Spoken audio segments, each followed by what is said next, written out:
what happened, what should have happened, that didn't happen, how things panned out on the night, how the boxer was not even built to fight on that night, but was smuggled into all of that.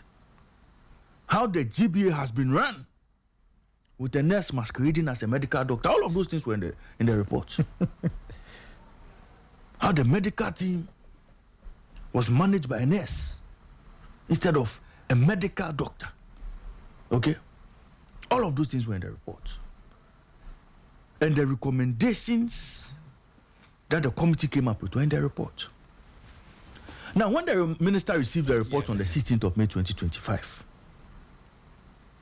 we all expected the minister to at least go through the document, peruse the document thoroughly before making same public for us, the media.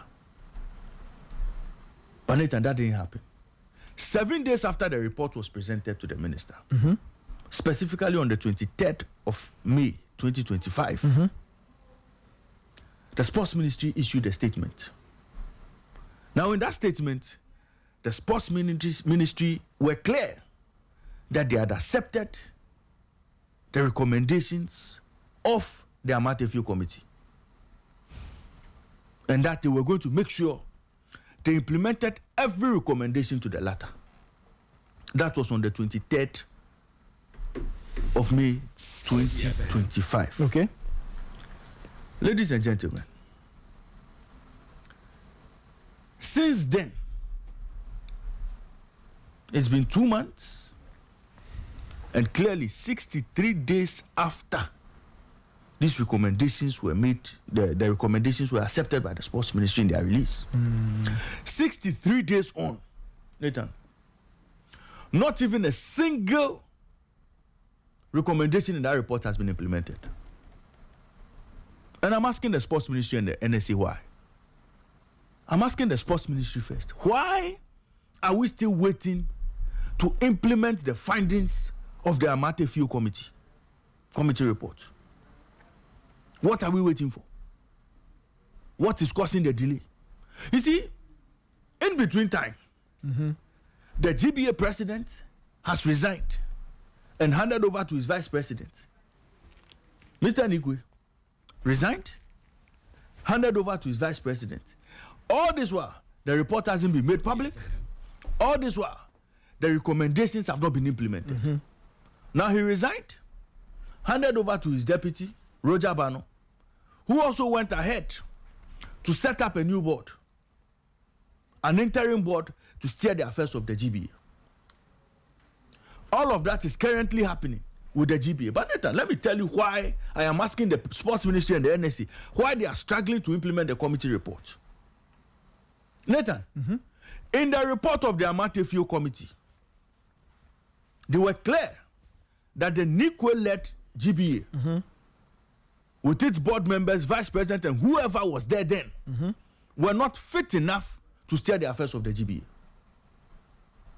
The Ghana Boxing Authority was not fit enough to administer boxing in Ghana.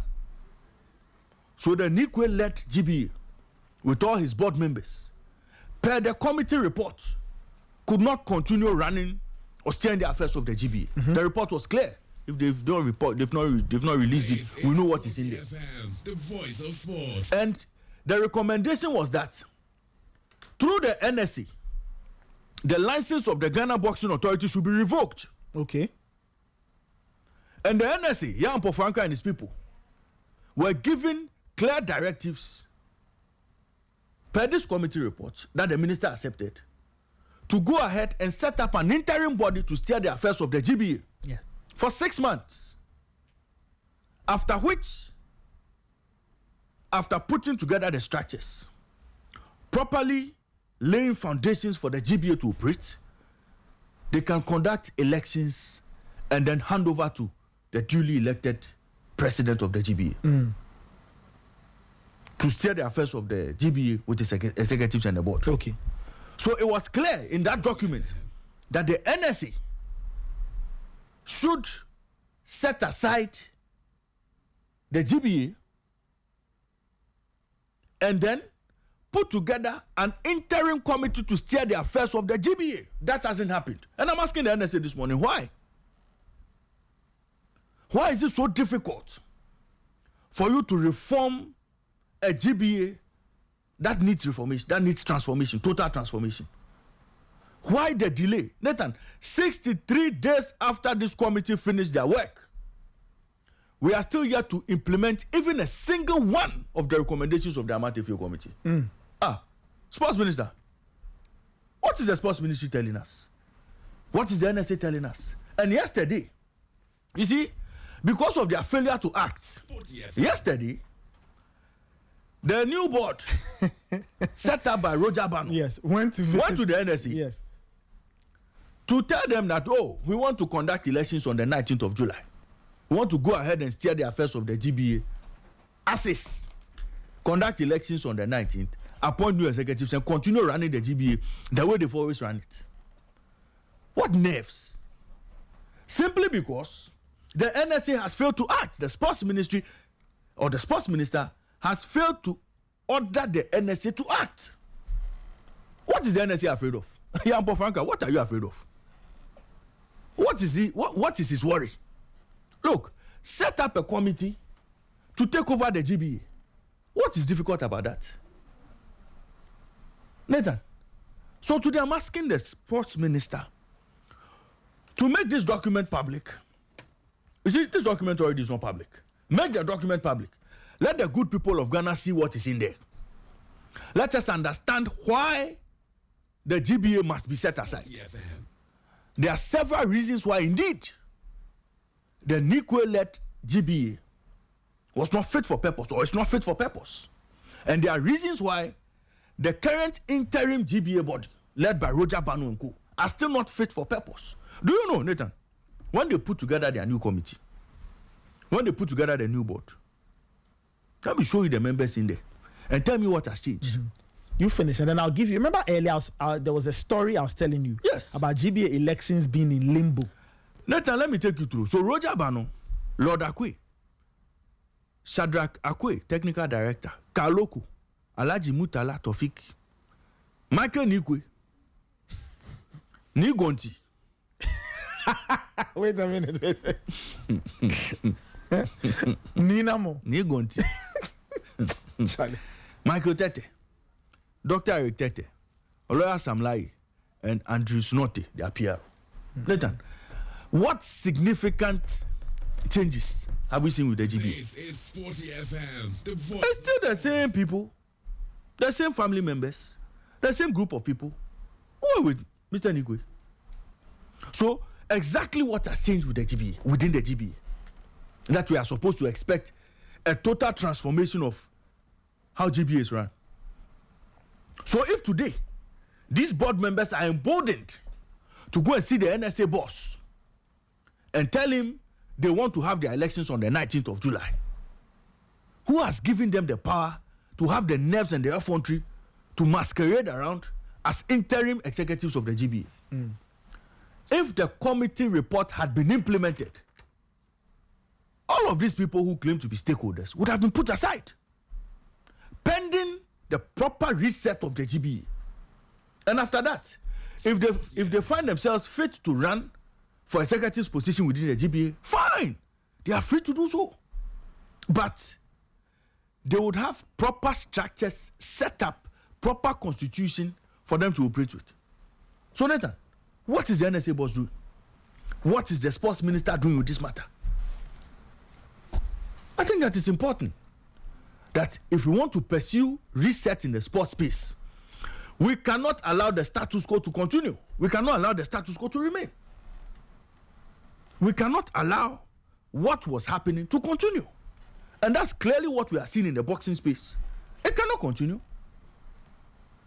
Nathan, so what was the point in setting up the committee? What was, all these days we spent waiting for the committee to come up with a report? We're waiting for the committee to release their report, just so it becomes another document sitting on the desk of the sports minister or the NSA boss. Is that the reason why the sports minister set up the committee? Why can't the committee report be implemented? Why can't we bite? Why can't we crack the whip? Nathan, it's important that we deal with some of these matters now. to prevent the teething problems that are coming up. Now that Morata Bano and his team feel that yes, we are the interim managers of the GBA, so they have to call shots. They want to go into an election and all. No, Nathan, that cannot happen. And the sports minister and the NSA boss must be quick to implement the recommendations of this committee. Send a letter to them, set them aside, move them from that office. Get the new team to start working. And some of the names I've even heard that have been penciled for the interim job. You'll be impressed. Sporty. You know that these are people who know their boxing. Okay. Let me give you this story. I don't know how this fits. Okay, but the story is written by Victor Achutamaklo. This is on myjournalline.com/sports. He says GBA elections in limbo over standoff with NSC. Ray, so it says the Ghana Boxing Authority's planned elective congress may not see the light of day following a standoff with the NSA. On Tuesday, July 15, the interim board of the GBA met the NSA leadership to, among other things, discuss the roadmap to the elections. At the meeting, the GBA, led by acting president Roger Bano, made the case for the elections to be held on Saturday, July 19. The GBA's main concern was that the current regime's tenure ends on the 22nd of July. If there are no elections before then, there will be a power vacuum. Per the constitution, the GBA was scheduled to hold its annual general meeting in May, before the elective congress in July. However, the boxing governing body has not held an AGM in 5 years. In April, the GBA formally set the wheels in motion for fresh elections by opening nominations for various positions. However, the legitimacy, in quote, of that process has been questioned, with members of the current board insisting that the former president Abraham Kote Nikwe acted alone without recourse to the relevant provisions of the constitution.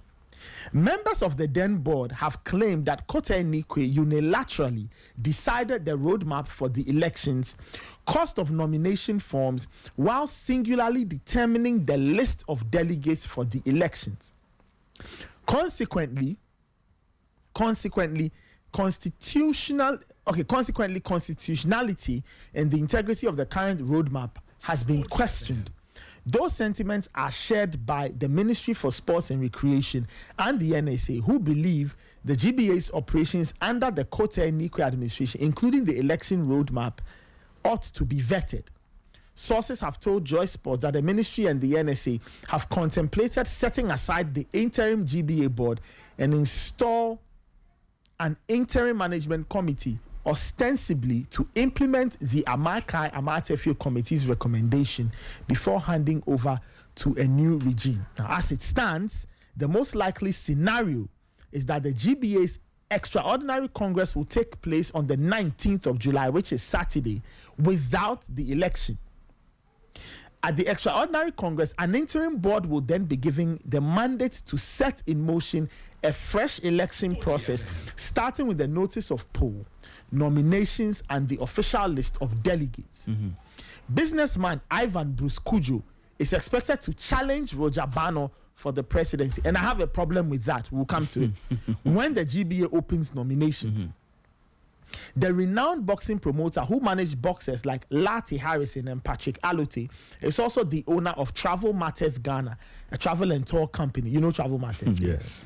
Sources have told Joy Sports that the NSA will communicate its final decision to the GBA today, Wednesday, July 6th. So the story was published yesterday. We don't know if that decision was carried through. So this story seems to be saying one thing. So what was yesterday's meeting for?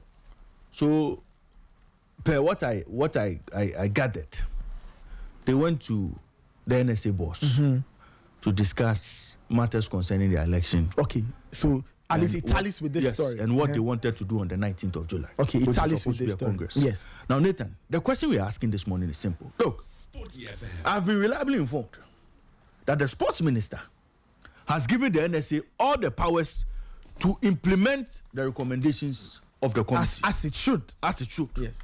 Okay? Why the NSA is delaying, why the NSA is refusing to take action or to take that step, nobody knows. But you see, Nathan, we know that the NSA boss himself has had interest in boxing. Okay. Oh no, and these are matters that he cannot run away from. Yampo Franca and IMAX Boxing have a relationship with the GBA. If that is what he wants to protect, he should come out and tell us. Okay, if it's his relationship with IMAX Boxing and with IMAX Boxing and GBA, if that is what he wants to protect, Yampo Franca should come out and tell us. Because it is clear that the minister has given him all the powers to enact or to implement the committee findings. And the committee findings gives the NSA powers to take action. Set up a committee to steer the affairs of Ghana boxing. Why is that so difficult for the NSA to do?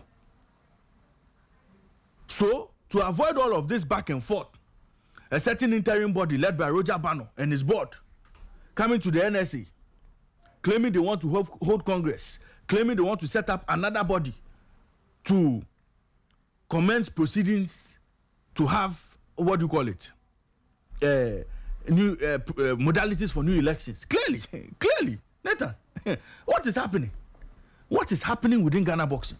And you see, this Congress they are going to, the Congress they'll go to the Congress and extend the tenure of this interim board.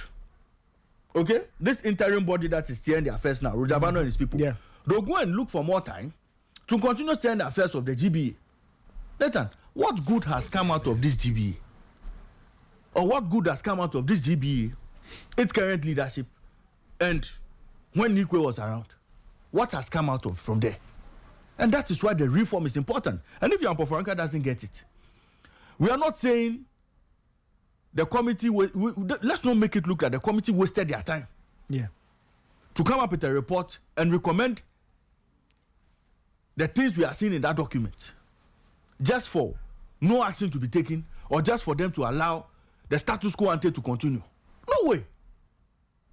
So if Yampo Franca is concerned about fixing Ghana boxing and making sure the right things are done, he should be quick to set up that committee to take over the GBA, and that puts to bed all the matters of Congress, all the matters of election, until after 6 months, when the structures have been properly built. And Nathan, what is so difficult about this reset?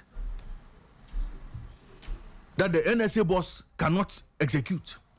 And that's why I'm saying that. If he feels that because of his relationship with the GBA, having done boxing business with them, he cannot crack the whip, he should go and tell the sports minister that he can't do it. But even that, how is that a problem? Right? They are his friends. Ray, even that, I'm saying, how is that even a problem for the NSA boss? Because the minister, it's not like the the GBA will cease to exist. The GBA will not cease to exist. No. So if you are supposed to take out this current crop and set up an interim management team, do an election and have new people run the GBA, what is so complicated about that? In any case, the boxing league is not dealing with a set of individuals, right? No. It's dealing with an entity called the GBA. So whoever is there, if there's a running contract, it will run. Absolutely. It should run.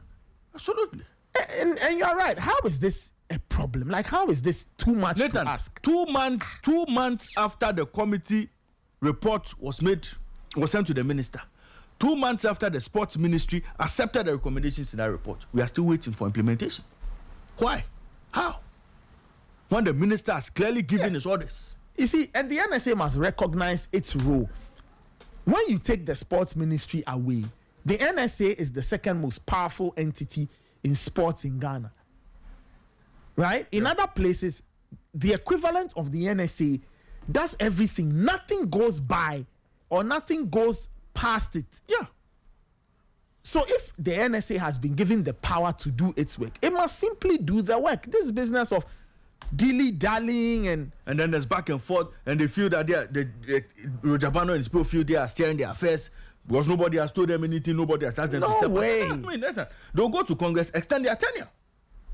Okay, and then at what point do you want to bring in this interim body? The voice of sports. At what point do you want to bring them in for another back and forth, another scuffle? Nathan, I mean, let's do simple things. Let's keep things simple. And the NSA boss must know that his failure to act now has consequences in future. If he has the powers to act and is not acting, act quickly. if they go to their Congress and go and extend their tenure and become the recognized group per the stakeholders to steer their affairs, when that interim committee comes in, they'll fight them. Yeah, that is true. Nathan, I'll leave it here. And we'll be watching. I can do you when they open airway alive. Problem song, same time.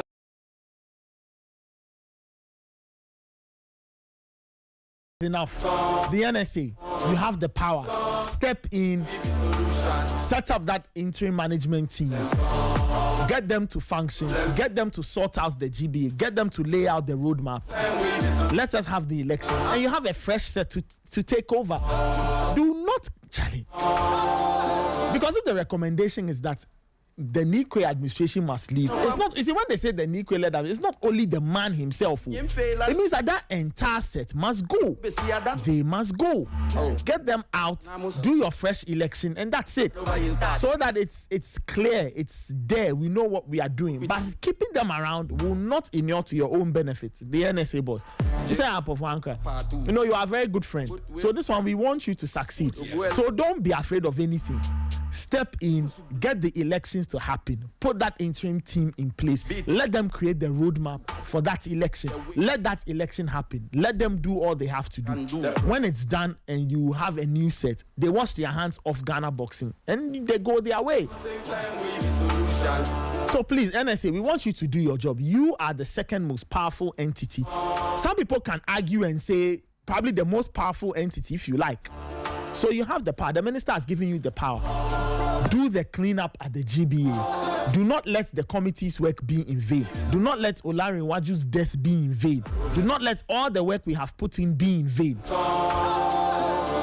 That's the little I'll add. 7:42. This is the Sporty Breakfast.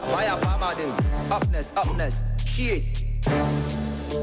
The problem. Problem. Yo, we be the problem. Same time we be solution.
Do fear when I've been there.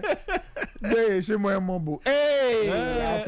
this song is speaking to the matter. It's true. It's true. You see, for listeners who don't understand, those lines from Apache.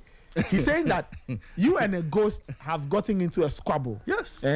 You managed to get into a problem with a ghost. So just when it begins to turn dark, you start getting afraid because you know that typically ghosts will appear at night.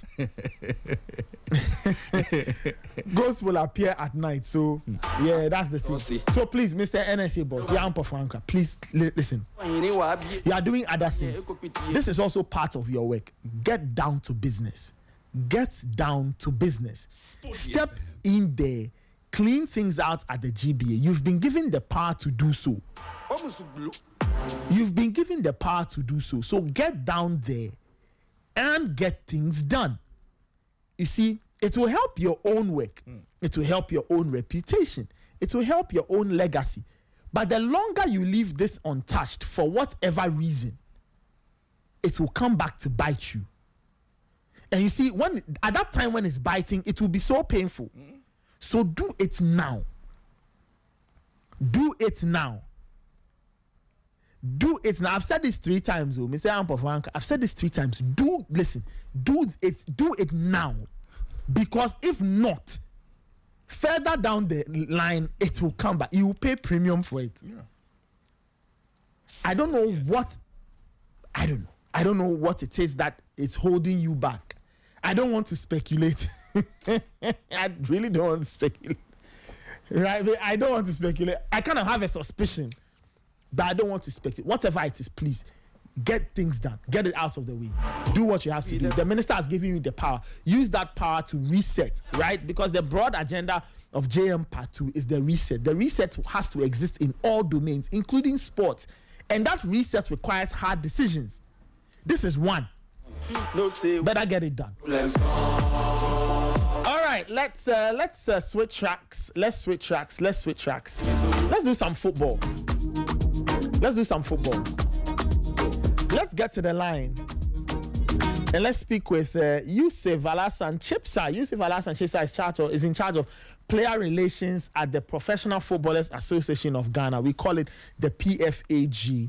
Now, we've brought Chipsa on to talk about the standard player contract. Remember, the GFA announced this earlier this week, that they wanted to do that to get things done in a proper way in terms of player welfare in Ghana football. Well, the PFAG is in charge of player welfare, and we just want to find out what the PFAG thinks, and if there are some other things we want to find out, we'll find out. So let's get to now. Let's speak with Yusuf Chipsa, the person in charge of player relations at the PFAG. Yusuf, thank you so much for joining us. Good morning. Welcome to the Sporty Breakfast on Sporty FM. Good morning, brother. How are you doing? I'm doing well, thank you. How are you? We are fine, and thank you so much for speaking with us. So, first question: how does the PFAG feel that finally the GFA has taken one very concrete step in terms of player welfare by announcing that next season they will be implementing the standard player contract across the Women's League Division 1 and the Ghana Premier League? Well, thank you very much once again for this opportunity, and a very good morning to all your listeners. We feel highly elated, and we feel that the respect that we give to the Ghana Football Association has been reciprocated as long as taking the welfare of players is concerned. We've been fighting this cause for quite some time now. Even before this current administration, and hopefully they've been able to honor their promise this time by starting with the standard contract. As the release stated, it's a first course. With time, as time goes on, there will be some adjustments here and there to make sure that at the end of the day, everything that we expect to see within the standard contract is captured. But as a start, I think it's a good step, and it's going to do a lot more good than harm. One of the reasons why we've been fighting for this standard contract all this while, we sit at the office, and then we've been dealing with dispute cases, contractual dispute cases with clubs. And sometimes you could see the discrepancies in the templates of contracts from different clubs, and that is not a good sign. So at least to start with a standard contract where all clubs will be using the same template, it's a step in the right direction. That sounds like good news. Tell me, how long has this conversation been going on? How long has this been in the works? Oh, I think this conversation started even before Kurt's administration. And then so with Kurt's administration, I can tell you that it started right when he resumed office. Okay. I'm curious. So with this new initiative, have you had any conversations with clubs? I know you mostly deal with players, but have you had any conversations with the clubs as this is coming on board? Have they said anything to this, and what has been their reaction to this initiative put out by the GFA? We represent the playing body, so it is the responsibility of the FA discuss with clubs. And as long as the executive committee have approved this, obviously I believe that the clubs would have been engaged and they must be in the know. Okay. And from a player perspective, how are they also taking this news that going forward there will be some standardization in terms of the paperwork that exists between themselves and their clubs? Well, players are happy because, like I said, it's one of the means to fight for their welfare. Like I told you, we've had a lot of challenges in contract templates from various clubs in the course of solving dispute cases. But so having this standardized contract, it's going to go a long way to make sure that players feel secured in whatever contract that they are signing with their clubs now, because some clubs do have ambiguous clauses in their contract templates, which is out of football. But with the standard one, every clause within the contract is within the regulations of football. It's within the FIFA RSTP and also you cannot find a clause that is outside the RSTP or is outside football regulations. So at least this gives a kind of comfort and security to the players. They believe or they hope, they have the assurance that whatever contract they are signing now, it's in their own interest and is going to protect their interests. There wouldn't be any clauses that are in the interest of club owners or administrators, which is outside of football regulations. Okay. Now, finally, Yusuf, I'm curious. So how will this play out? So is it that all clubs will get this same template across the board and they'll use that for every single player? Is that how it will play out? Exactly. That is how it's going to work out. So we expect that it will be downloadable from the FA website, or maybe it will be sent to the clubs for them to use. But every club will have to use this standard contract in signing its players. So the only difference will be the terms and conditions, depending on player and depending on club. But the clauses and everything are going to be the same across all Premier League clubs, Women League club, and Division 1 League club. Okay. Yeah, I thought it was my last question, but something has just come to mind. I guess for me and for a lot of people, player remuneration is very key. So have you made or has the PFAG made any proposals in terms of like a minimum wage that all players in Division 1, Premier League and the Women's League should earn as part of all these conversations that were had that have led to the player standard contract? Yes, we've been having that discussion. That discussion is ongoing. In fact, it's expected to be part of the standard contract, but we have not yet arrived at a conclusion as to how much the minimum wage rate should be. We know finance has been a big challenge to the sport. Not only in Ghana or Africa. Across the globe, finance has been a challenge to football or sports. So we are trying to make sure that whatever amount we agree on or whatever amount stakeholders agree on should be an amount that at least will cushion the burden of players and will also not overburden the clubs. Clubs should be able to afford whatever amount we agree on. So I think it's going to be the next phase of the standard contract. The minimum wage rate will be captured as we go along. But to start with, I think it's a step in the right direction. Okay. We also make sure that the provision, the slot is also made available for split numbers of players to be captured within the standard contract. With that, we make sure that every club will make sure that every player has a split number, and that will make the split contributions also easier. At least if you have the split number, then the club is expected to be paying your split contributions. Otherwise, you have the means to open out a statement and then make sure that the club pays your split contributions. That sounds like a wonderful plan. Yusuf, thank you so much for speaking with us. I'm sure we'll speak again soon as we seek further clarity and further information on this initiative. Thank you so much. And once again, let me use your platform to commend the FA and the Executive Committee for this milestone. I think it's a step in the right direction. We all seek to improve Ghana football. We all seek to make Ghana football one of the best in Africa.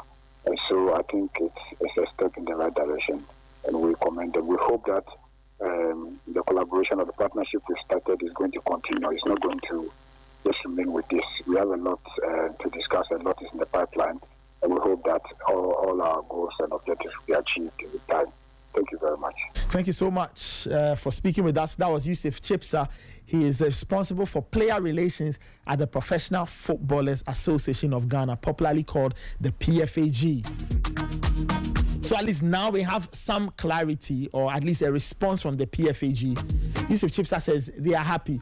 They've been having conversations with the GFA for a while now, even before Ketukreku came on board, and now there's the approval of a standard player contract, which will take effect from the 25-26 Ghana football season. Now, it will affect players who are playing in the Division 1, the Premier League, and the Women's Premier League. So it concerns players who play in professional league. Somebody will say, but what about Division 2? Well, from this, we can't assume Division 2 is a professional league. That's way down there, right? So Division 1, Women's Premier League, and Ghana Premier League, and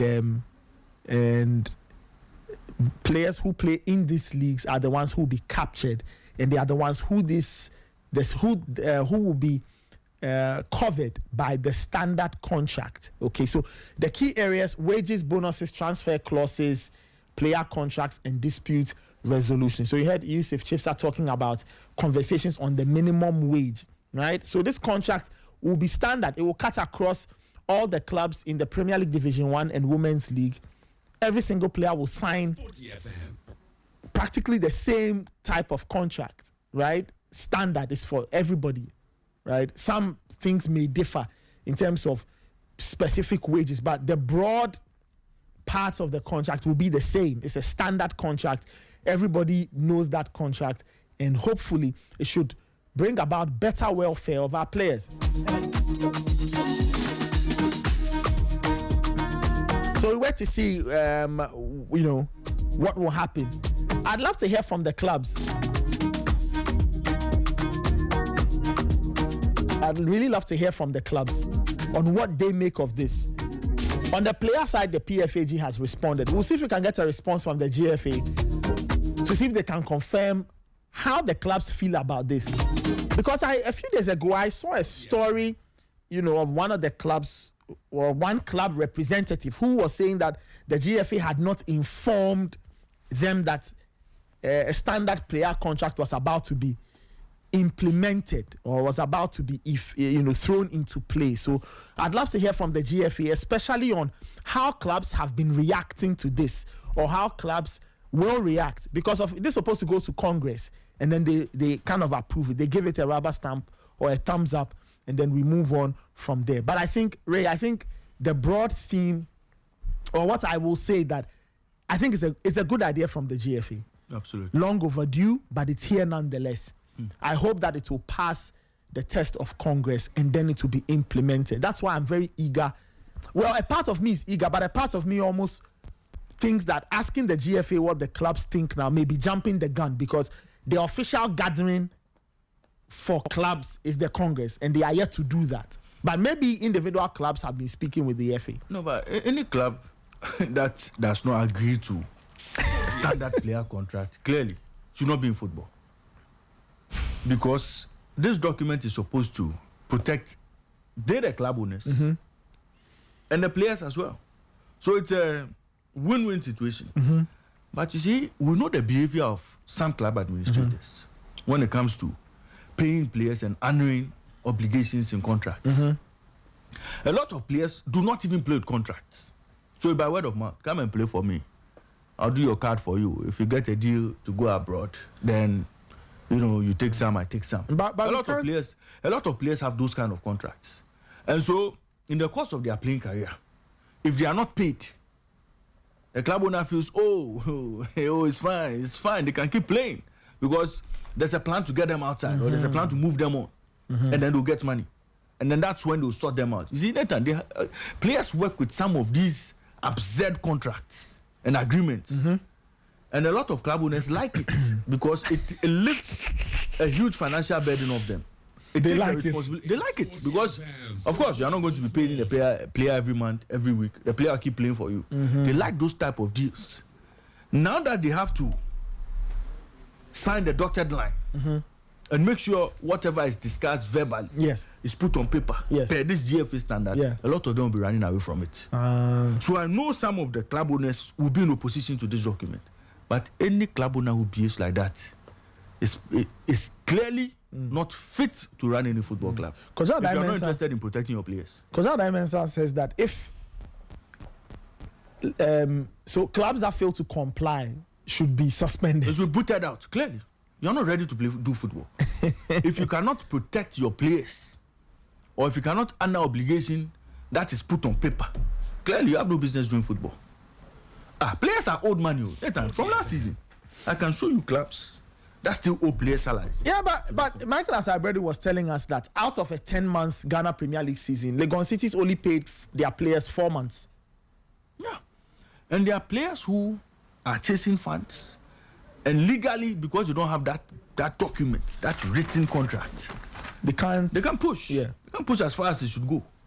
So Nathan, I'm all for this. And any club owner who refuses, let's call them. I hope they come and tell us that they are interested and they are ready to go to Congress and do on this one. You said something, and you always say this, and I agree. This is the time. This is the time for that to be the case. That if any club tells the GFA that won't be able to afford the minimum pay, then you kick them out. Because, as you've been saying, if you don't have money, don't come and do football. That's all. That's all. Don't come close to football. Because, you see, everything around the sports hinges on money.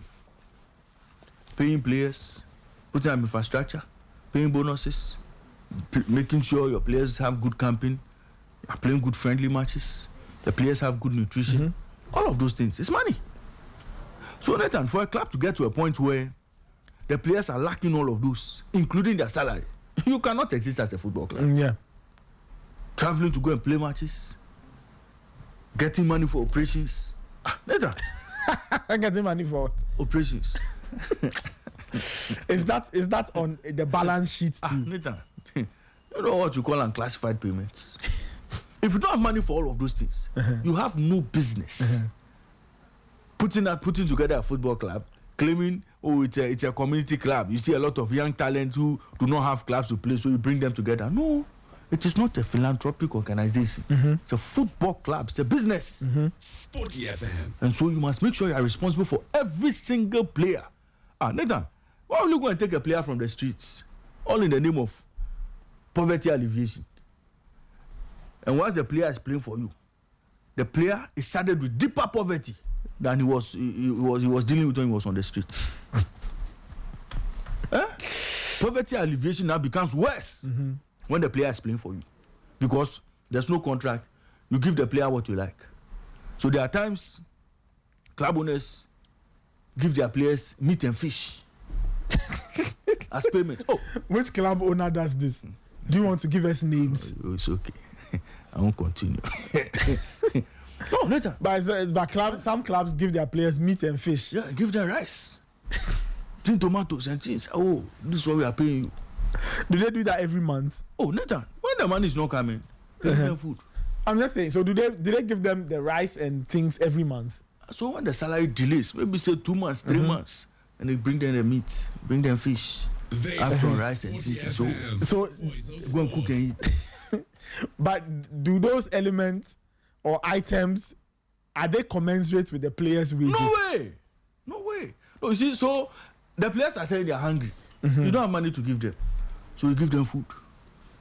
So the money that you are spending on buying them the rice and things, why don't you give them that money? Or that one is negligible? Those ones, you see, most of the time they don't buy those things. You see, they don't buy. They don't buy. Yeah, so where do they get the things? I'll explain to you after the show. I see. So. Well, look, as I said, with the Legon City's example, for that's crazy. 4 months out of 10, right? You pay players 4 months. They are owed 6 months' salary. That is not the best way. That is not the best way, and it is not only at Legon Cities. I know several Ghana Premier League clubs where that is happening. Yeah. Players are owed 4 months, 5 months, 6 months. So it is not cool at all. So this standard player contract there, it has to be done. and it has to be done well. And the GFA must hold clubs accountable. If you don't have the money to pay players, leave the league. That's all. Leave it. That is all. If you don't have money, leave the league. You cannot tell us that you want to be in the elite league, Division 1, Ghana Premier League, Malta Guinness Women's Premier League, and you can't pay your players the minimum wage. I don't even know what the minimum wage is. I didn't even want to ask Yusuf Shefsa because I don't think he should mention it now. Nathan, the women are the hardest hit. See, do you know women's football? The women can play a whole season, no money. It doesn't surprise me. And then they tell you, oh, for the love of the game, for the love of the game. Why? They've The got women families. play hungry. They've got families. They have to take care of The themselves. women can't even buy, what's the name of that thing they buy? Sanitary towels. The women can't even buy. To the extent that they have to be calling the club owner. Me patrol. Nathan, I'm telling you. How do you know? Women's Premier League, they are the hardest hit when it comes to no contract and all. And they tell them, oh, you better approach club, and you know most of these girls are from deprived areas, and that's why the police team, Yes, the police ladies. they work with some level of comfort and peace of mind when they are playing, because most of them have been enlisted into the force. Yes, and they are on a payroll. They're on a payroll, so they have peace. Immigration, I think immigration have a football team as well. Yes, immigration ladies. Yes, so all of those ones, they work within a structure, so they are well taken care of. But the one-man clubs, Nathan, I cannot give you what I don't have. And really, the women's game, there's not a lot of money in it. And I'm saying that, look, you have no business putting the women through stress. Yeah. If you do not have money to run a football club year after year. So today, Muchepe will come and tell us he doesn't have money to run Standoff. You should sell it. No, you understand what I'm saying? If Muchepe at a point feels he doesn't have money to run the club, he should sell it to somebody who has enough capital to take care of the club.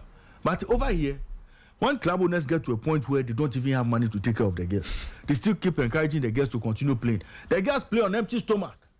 Like last season when, for example, Berry ladies had their issues.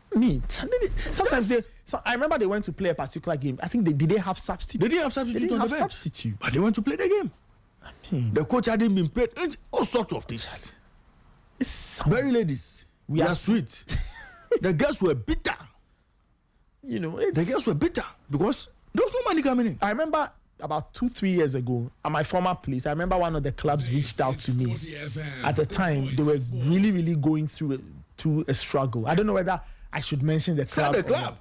I don't know. Nathan, But sell at the point, club. They were going. I remember they reached out and said, "Oh, could we do an Nathan, you appeal?" can mention the name, but they didn't have money. They asked whether we could do an appeal for fund for them. Ibima, to run a football club, And I was saying that, hey, a bro. registered business, I was saying that, bro. Charlie, now we are getting into the realms of a Premier League club. yes, a women's Premier League club. What is the name of the club? Is it still in the? Oh, it still exists. Still in the Women's Premier League. Next season they'll play Division 1. That's the They've been relegated. yes. That's the hint I'll give you. So be money problem. Nathan, if you don't have money to do football, don't go and buy a football club. Don't start a football club. And the FA must be checking the balance sheets of these clubs. Some of these club owners. I think as part of the club license, I think that the first thing they must do How much before is your next money? season, How much they have is to your- check everybody's balance Yes. sheet. Let's check your bank account. If you don't, because Eric Alagidede has worked the numbers for us. He says to do a Premier League season, you need, let's say, 2 million to be very sure. 2 million cedis. Yes, 2 million cedis to be very sure of yourself. So the women will do, because of the number of games they play, they could do 1.2. Let's say 1.3. But if you're a Ghana Premier League team, to run an entire season, that's to be very sure, right? About 1.5 in terms of actuals. Add another 500,000 for accidental. So you should, if you have 2 million cedis, you'll be fine for a season. And the prize money is how much when you win the league? The last time I checked, it was what, 500,000 cedis? Hey, 500,000 Yeah, 500,000 cedis. or 50,000. It's 500,000 cedis. So, you know, look, we are circling back to the topic. So please, the GFA, implement this thing. Let the clubs get copies of the contract and check the people who don't have money to pay the minimum salary. If they don't have money, take their license away, kick them out. Kick them out. if it is 10 clubs that will pay and can function in the Ghana Premier League, let's play with 10 clubs. Because this business of Abeshka and you are not paying players' salaries, it's not fair. Later, the 500,000 was for the 2024-2025 season. And that's just no, 2023-2024. Yeah, and that money I think was maintained for this one. So you see, it's still no, but that was when they had the sponsor. That was when they had a sponsor. Okay. Again, I can only make reference to the last time. You have to ask Gold Stars how much they collected after. The last time it was paid. Anyway. I don't know where FAs go to get that money from. Well, we'll have to wait and see. But when they had the betting people. Yes. Bet power. They paid 500K. That was when they were paying the 500K. Okay. Anyway, we've made our point on this. 8-11. Let's switch tracks. Let's stay with football, but let's go to Morocco. Ray's other favorite place. Decided not to negotiate for me to go. So I've left the matter. It's okay. You relax. I'll take you somewhere. I want to go to Morocco. You want to go to Morocco? Okay. Yes. We will discuss it after the show. All right. Let's go to Morocco now. The quarterfinals for the women's AFCON. The quarterfinals are set. Right. The quarterfinals are set, and it looks tasty. Let me just give listeners the games again. The games again, so they will know what we are talking about. So tomorrow, Nigeria-Zambia at 4 p.m. Morocco-Mali, 7 p.m. On Saturday, Algeria-Ghana, 4 p.m. South Africa-Senegal, 7 p.m. Those are the games that will be played. But the hottest of all these games is that showdown between Nigeria and Zambia, right? The Super Falcons versus the Copper Queens of Zambia. So we've been joined by two people who know these teams very, very well. They are very close to the teams and they know the teams inside out. From the green corner of Nigeria, we have Biola Solis Chukwu. She's a Nigerian journalist covering the women's AFCON in Morocco. Biola, thank you so much for joining us. Good morning. How are you doing? Good morning. I am well. How are you guys doing today? We are fine. And in the orange corner representing Zambia, we've got Sydney Mungala. Sydney Mungala works with the Zambian FA. She's their public relations officer, and I think it's a he. Okay, sorry. Why did I say a she? It's a he. Sydney, good morning. Thank you so much for joining us on the Sporty Breakfast in Accra, Ghana. Good morning. I'm very happy to be on this platform, and good morning to the listeners. Wonderful. Biola, let me start off with you. Quick thoughts on Nigeria's run in the competition so far. Some people look at this Super Falcons team and they say that they are not looking as daunting as previous sides. But what have you made of their journey so far in the competition?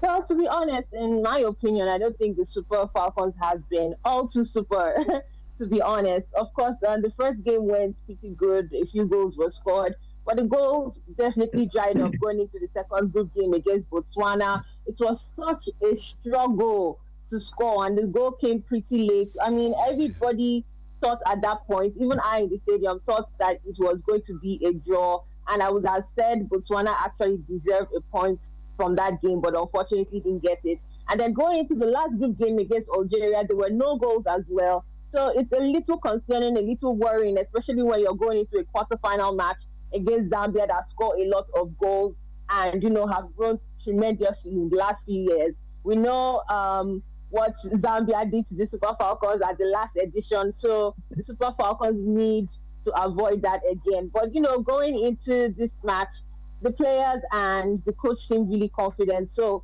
it's really fingers crossed right now. Sydney, same question to you. Your own thoughts on the Copper Queens run. They started off with a 2-2 draw with Morocco, and they've gone on to win games, and they are now in the last 8. Your impression of what you have seen from the Copper Queens so far? Well, obviously, when you read the headlines, they make it look easy. It was never an easy group that Zambia was in. We had Morocco in there. Morocco were in the final at the last edition of the WAFCON. They lost to South Africa. You look at Senegal, we played them in the last edition. They gave us a rough time, although we won. Congo, probably they were the dark horses of that group. But if you look at their team sheet, they had players coming from all over. And it was always going to be a tough opponent. So coming out of a group like that, I think gives Zambia a little more confidence going into the quarterfinal. But obviously we have Nigeria, who are 9-time champions of the Women Africa Cup of Nations, which is no mean feat. So any team that was going to be coming up against Nigeria was always going to be wary of the fact that a lot is always expected of Nigeria. Even in Nigeria that we've seen hasn't been at their best. I think you've seen that they've managed to push, and they are in the quarterfinals. They came top of their group. So obviously they are always going to present a tough challenge. But from the Zambian corner, you know that this is a team that has been improving, not just as the tournament has been wearing on. If you look at where we were before the last tournament, we had never come out of the group. We came out of the group and ended up coming out third. So the biggest target for Zambia now is to make sure that we do better than we did last time when we came out third. And we came up against Nigeria when we beat them 1-0. Of course, this is a different tournament. So we believe that now a lot of things have happened from the last edition, and we've been improving as the years have been. Hello, Sydney. Okay, we seem to have an issue with Sydney. We'll see if we can get back. And we know that. Okay, Sydney is back. Yes, so I think we've been improving.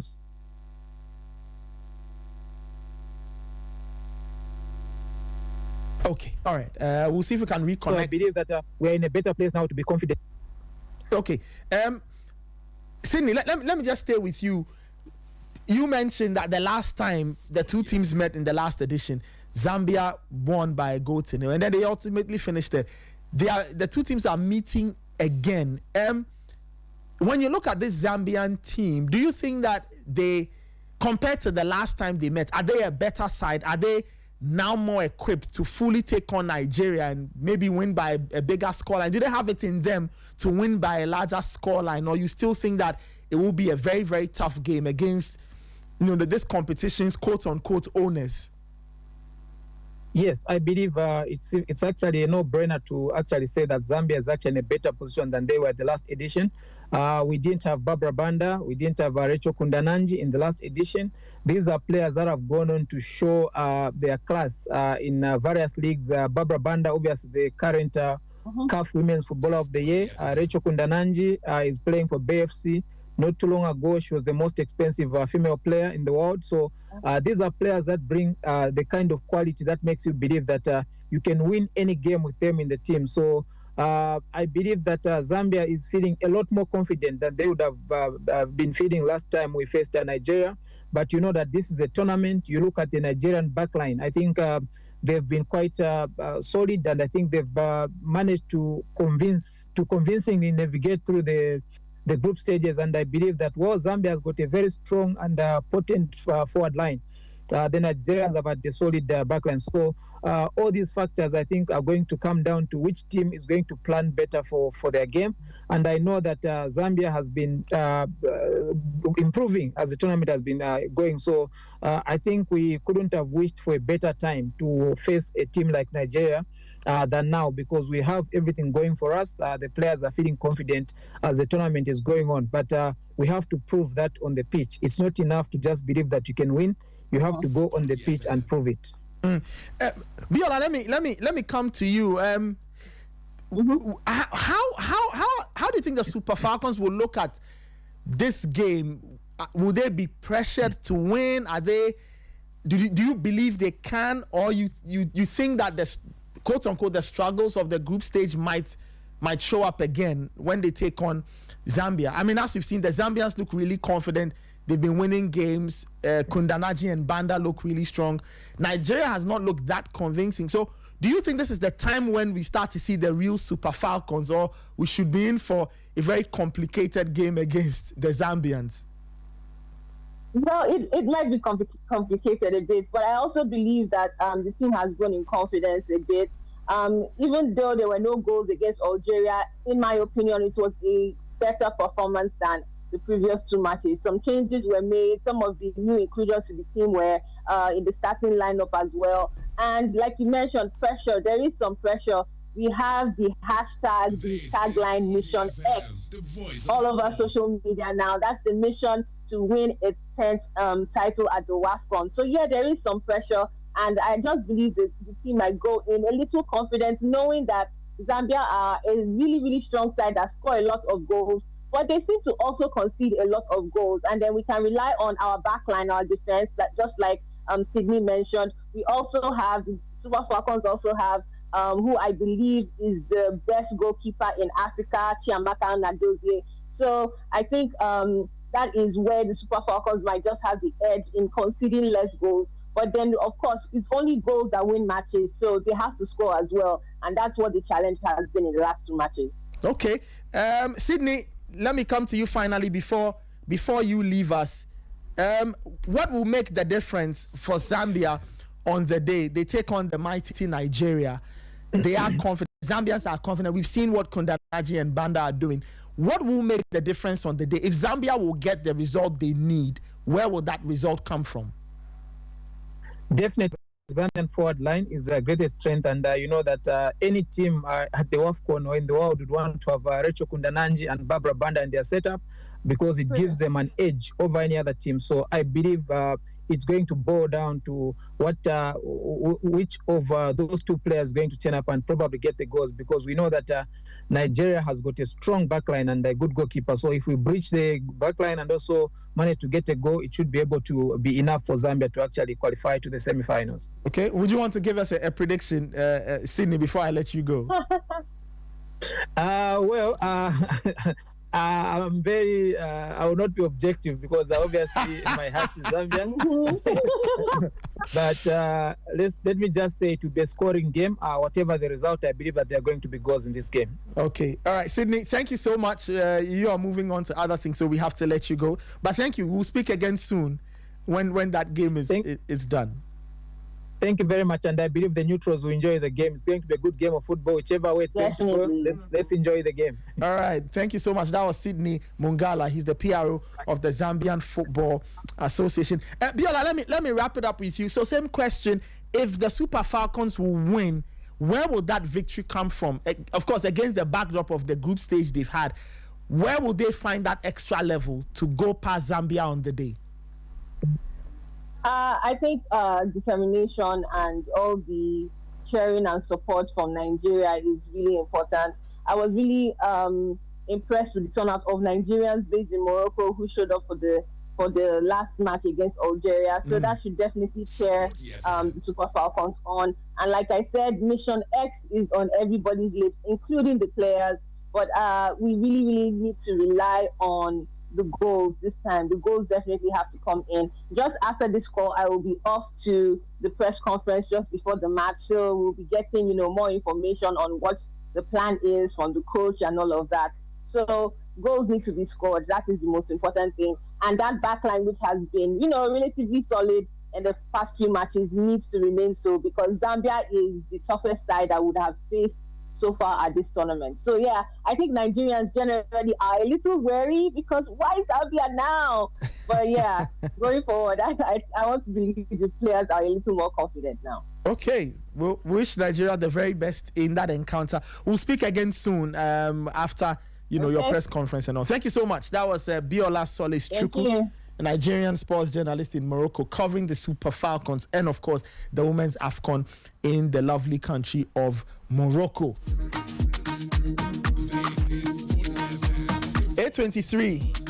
Send me your thoughts. You can send me a WhatsApp message on the number 054 257 1061. 054 257 1061. 054 257 1061. Raymond Yamado is still here with me. Ray, so you've heard from the 2 camps. Yeah. The Falcons and the Copper Queens. Ethan, you said yesterday that the winner of this game wins the competition. Absolutely. And you look at both teams and their journey in the competition so far. Nigeria are yet to concede a goal. Now you look at the Zambians on the other hand. They have conceded as many as 4 goals already. Yep. 2 against Morocco. 2 against Morocco, 2 against Senegal. Yes.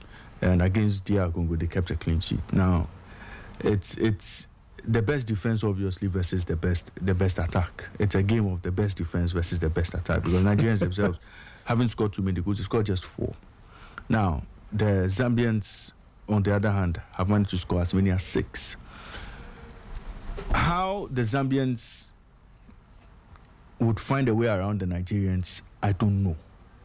But we know the Nigerians have quality to penetrate that backline, of course, with the likes of Asisat possibly coming back into the team. You have Ajibade and Co. Chinwe as well. Yes, all of those players are in there. So the Nigerians have a lot of attacking threats in terms of who can get the job done. And if you look at Babajide, who plays for Tenerife in Spain, she has a very good goal scoring record as well. Last season, she managed 15 goal contributions for her club side. And she's supposed to be partnering Oshola up front. Okay. And then they have our good friend Payne, who would also come in and provide some support on that on the flanks. So Nigeria do have quality. They have quality in their team. And you spoke about Ajibade, who also had a very good career, had a good season with Atletico Madrid women. So lots of quality in that team to unlock the Zambian team. Now, the key difference, or what could decide the game, would be who is defensively well organized. Zambia is not. And that is where the game will be decided. Sporty FM. Because the Nigerians have firepower up front. Okay. Defensively, rock solid. So Nigeria comes across as that complete package, where the Zambians leave lots of holes in their game. And we all know Nora and how her teams concede lots of goals. When she played with the Black Queens, we saw them play against Zambia, shipped in lots 5 goals. It wasn't that well. Eventually, they consider couldn't what was it, qualify 5 for the across 2 Olympics. legs? Yeah, you know, they shipped as many as 5 goals over 2 legs, right? Yeah. Was it 4? I'm not sure, but I think they lost. One of the game was 3-2. Yes, it was the in one of the games. Yeah, it was 3-2. I think the one in Accra was 3-2. Imota can help us, but Nora's teams seem to concede too many goals, and even at this tournament, they've shown us that indeed their record is not the most assured. And you ask me if Nigerians have quality to unlock them, absolutely yes. So it was so Zambia won 4-3 on aggregate. So they won 1-0 in Accra, yes, and then it was 3-3 in Zambia. Yes. So Norris teams do concede a lot of goals. They score a lot, concede a lot, but against the Nigerian team that is very well composed at the back. Well, Nathan, and that's why I said I'd make a bold call. Nigeria will go to the next stage of the competition. You think Nigeria will go through? Yes, and Nigeria could possibly go ahead and do Mission X because the winner of the championship is in this game. Whoever wins this game wins the championship. But don't you think that? I mean, don't you also look at it from the other way and say that this is the toughest attack the Nigerians are going to face? So they could get breached as well.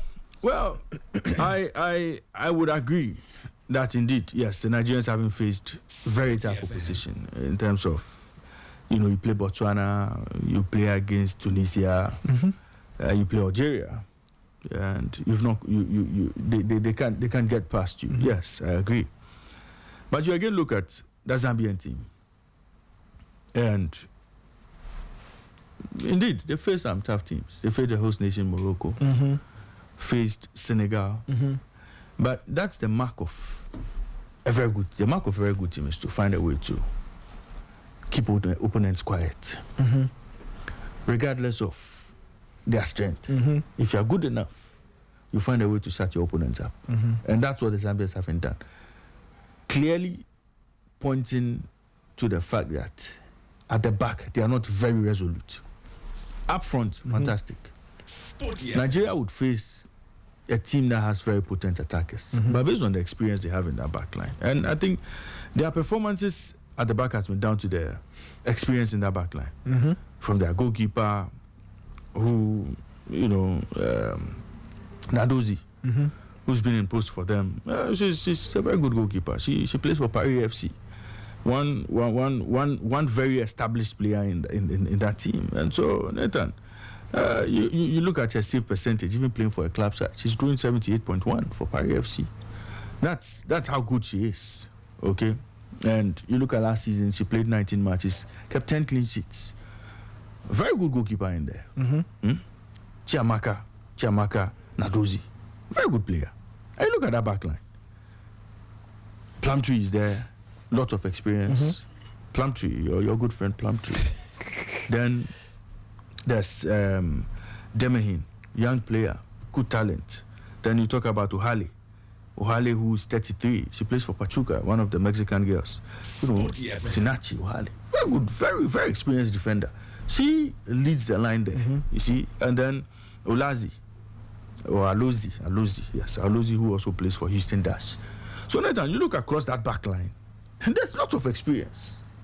Okay, so they know how to get the job done. That's why I'm saying that. Look, it's going to be an interesting game for the neutrals. It'll be interesting to watch because we are going to see women play very beautiful football, expansive football. Yep. All attack, all defending, all attack, all defending. It's going to be end to end. For us, the neutrals would love it, but I think Nigeria have a slight edge over the Zambians because of the firepower they carry and because of that Achilles heel for the Zambians in their defense. I think that's the chink in the armor, and that's where Nigeria can capitalize and get the job done. So it's possibly going to be a game where, okay, fine, the Nigerians' defense gets breached. Who gets to score more, or who gets to concede less? Obviously, it could be the Nigerians, and so I think that you skew towards the Nigerians in this one. Okay, you believe Nigeria will win. All right, we'll see how all of these games play out. The quarterfinals start tomorrow from 4. All right, let's get to the camp of the Black Queens. They are also in Morocco taking part in the women's AFCON. And my colleague Abigail Senasu has been chatting with some of the players. First on the list is everybody's favorite Black Queens player now, Chantel Boy-Hloka. And I don't know why Ray is looking at me, but yeah. I can't look at you. Why did you look at me that way? I mentioned the players and you're looking at me with suspicion. Oh, I'm just, you say everybody's favorite player. I said, okay. Yeah, she's not your favorite player. No. Okay, no problem. Do you have a favorite in the Queens team? No, please. Okay, no problem.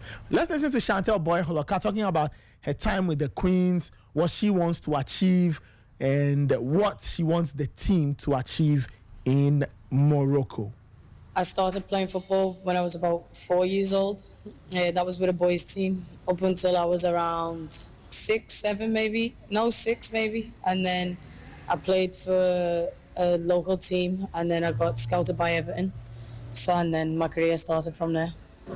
Hasn't always been football for you? Is that what you really wanted to get into? Yeah, definitely. Like, football's my life. Like, it's everything. I live through football. Like, I couldn't really see myself doing anything other than football throughout growing up.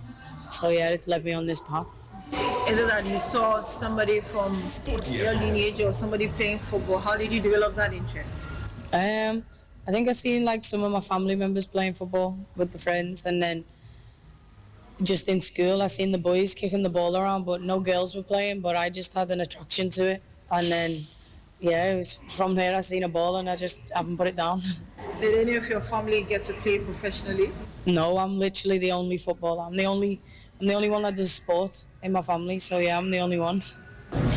Did you really have Ghana in mind when you really got into to that professional level?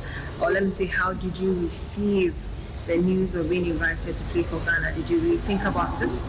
Yeah, so obviously I've always knew that I could play for Ghana or England. Obviously growing up, born and raised in England, England was there, but I know that I'm half Ghanaian. When you realized you could play for Ghana?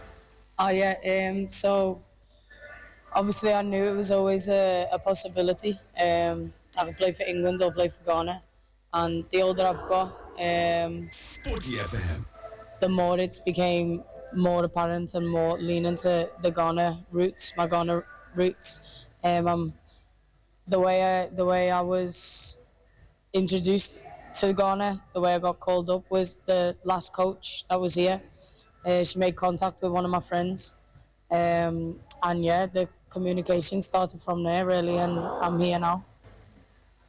There's a lot that has drawn people to i.e. your energy, Yeah, what you let off on the pitch. yeah. Is that something that is inherent or you picked up along the line with football? I think it's my energy. Like, so my energies, I'm quite a energetic character.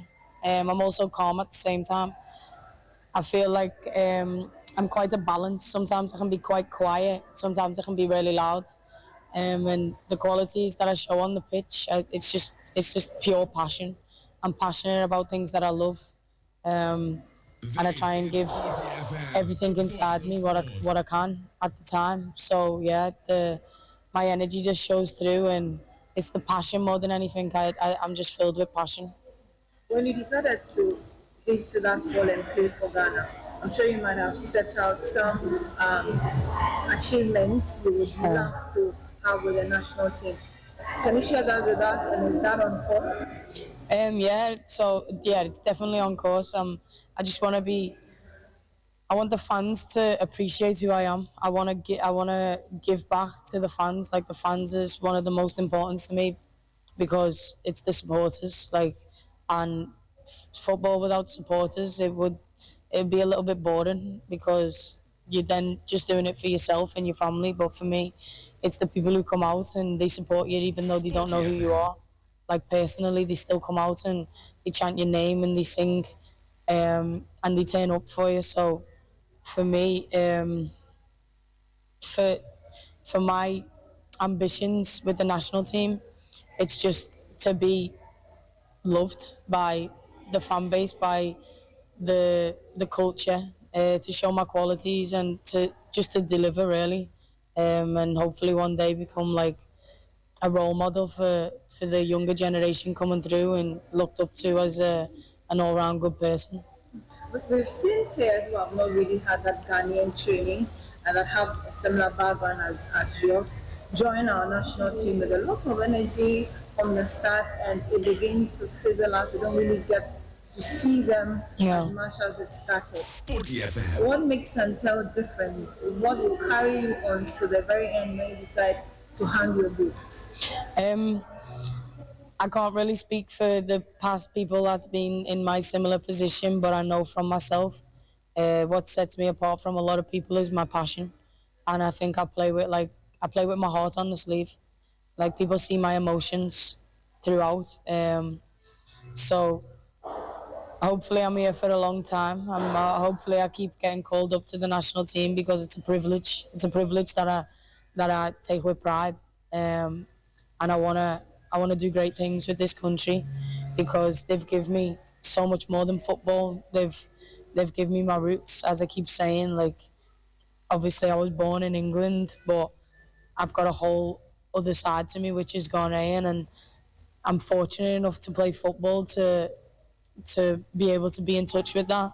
And I'm grateful that I get to get the real love from Ghana, and that's just being Ghanaian, and that's it. So yeah, I'm grateful for the opportunity to keep playing for this country. This is your first major tournament with the senior national team, and it just happened to be coincidental that you also qualified your team back home into the Women's Premier League. Yeah. What do you think this tournament, the effect it would have on your career when you go back? Well, I hope it's only positive. I hope it showcases kind of the person who I am. I've been held back for a number of years through injuries and opinions. But now I feel like I'm really stepping into my role of what I've always believed who I am, and my talents, my determination, and the sacrifices that I've made throughout my career it's starting to take place. And I'm just grateful, and I'm thankful to the universe, to God, that I can keep showing that person who I am inside, regardless This of is Sporty the FM, the voice of sport. the restrictions that I've had in my career. I'm now bearing the fruits of the beautiful side of football. You exude a lot of natural leadership skills. We're not going to rush you, but do you Okay. mention the thought of one day leading this team as the captain?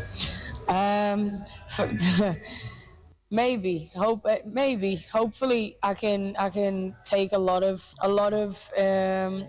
experience from Portia. I love Portia. She's such a role model for me.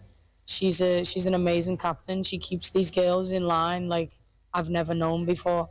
She's got so much experience and she's got a lot of passion, and I resonate with people who have passion, who have a genuine love for what they do, a pride in what they do. And if I could do anything near what she does for this team, I'd be proud.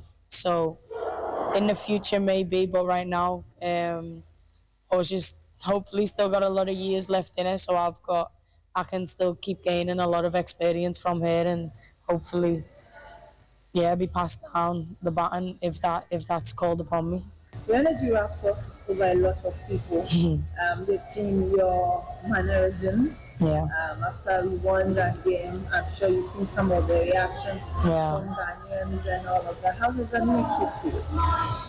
I'm grateful. Like, I'm honestly so grateful for the support, and I see myself as a really respectable person. Like, I respect everyone that I encounter. Like, I give them the respect straight away. So, and I think everyone's due the respect. So for me, the fact that people are respecting me just purely off my talent, purely off my nature, off my being, it's special for me. It's because it kind of comes effortless to me, and I'm being noticed and I'm being appreciated, and I'm being taken in like family. So that's what Ghana's doing for me. It's showing me a love for what people are showing me just purely off my talent and off who I am. So yeah, I'm just grateful for every time I put this shirt on, every time I step on the pitch, every time I'm training, when I come to camp and I'm around the girls. Yeah, I'm just truly grateful for this opportunity. Let's now to the tournament and then we can wrap it all up. 3 games gone already. Yes. Starting all of those 3 games. Yes. Now you have a goal and an assist to your name. For you, that experience and going forward, are we still in the gunning to at least be part of the top 4 at the end? Yeah, of course. One thing everyone should know about me is I hate losing. I hate to lose, and I believe a lot of things that are truly achievable. And with this group of girls, with the talent in this team, in this squad, the togetherness, the passion that everyone has, the determination to win, to make this country proud, I feel that the possibility of going home with smiles on our faces and putting smiles on the country's faces it's right there. It's in our hands, really, because I think on the day, regardless who we're playing, if we play our game, as I keep saying, is the talent it's unbelievable out here. It's really unbelievable. As long as we stick together, we can achieve anything. So can you something and let go of you? Ghanaians all over the country, all around the world that's watching, I'm truly grateful, and Madasi. This is Sporty FM, the voice of sport.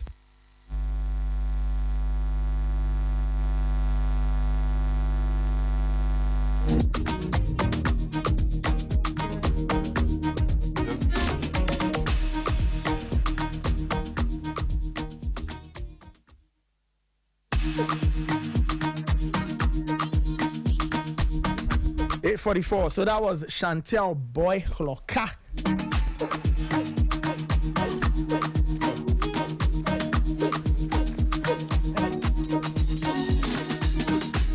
Midfielder for the Black Queen, speaking with Abigail Senna Sosu there in Morocco. Right, so that's Chantel Boy Holocaust story. Started out at Everton. Started playing with the boys. And then scouted by Everton, played for them, went to Villa, and then moved to London City Lionesses. Oh, wow. Yes, so that's her career trajectory. Decided to play for the Black Queens. She joined the team 4 months ago. And now she's here taking part in an AFCON, hoping that she can help the Black Queens do big things. So we wish her and the team very, very, very, wish them the very best. Wish them the very, very best.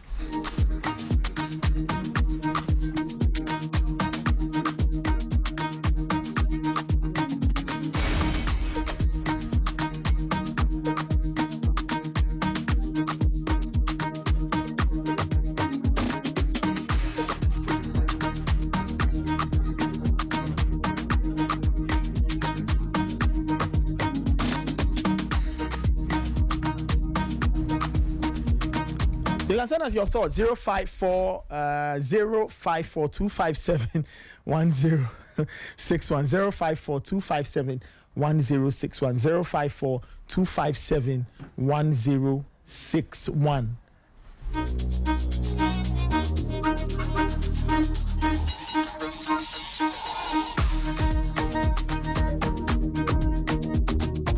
Tomorrow on the Sporty Breakfast, we'll give you more interviews from the Queen's camp. They play on Saturday, so we'll be hearing a lot more from the Black Queens camp as they get ready for their game against against Algeria on Saturday, right? On Saturday. That's I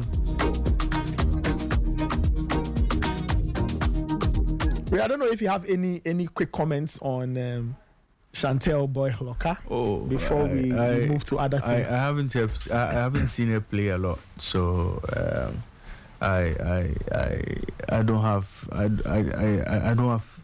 too much to say about what.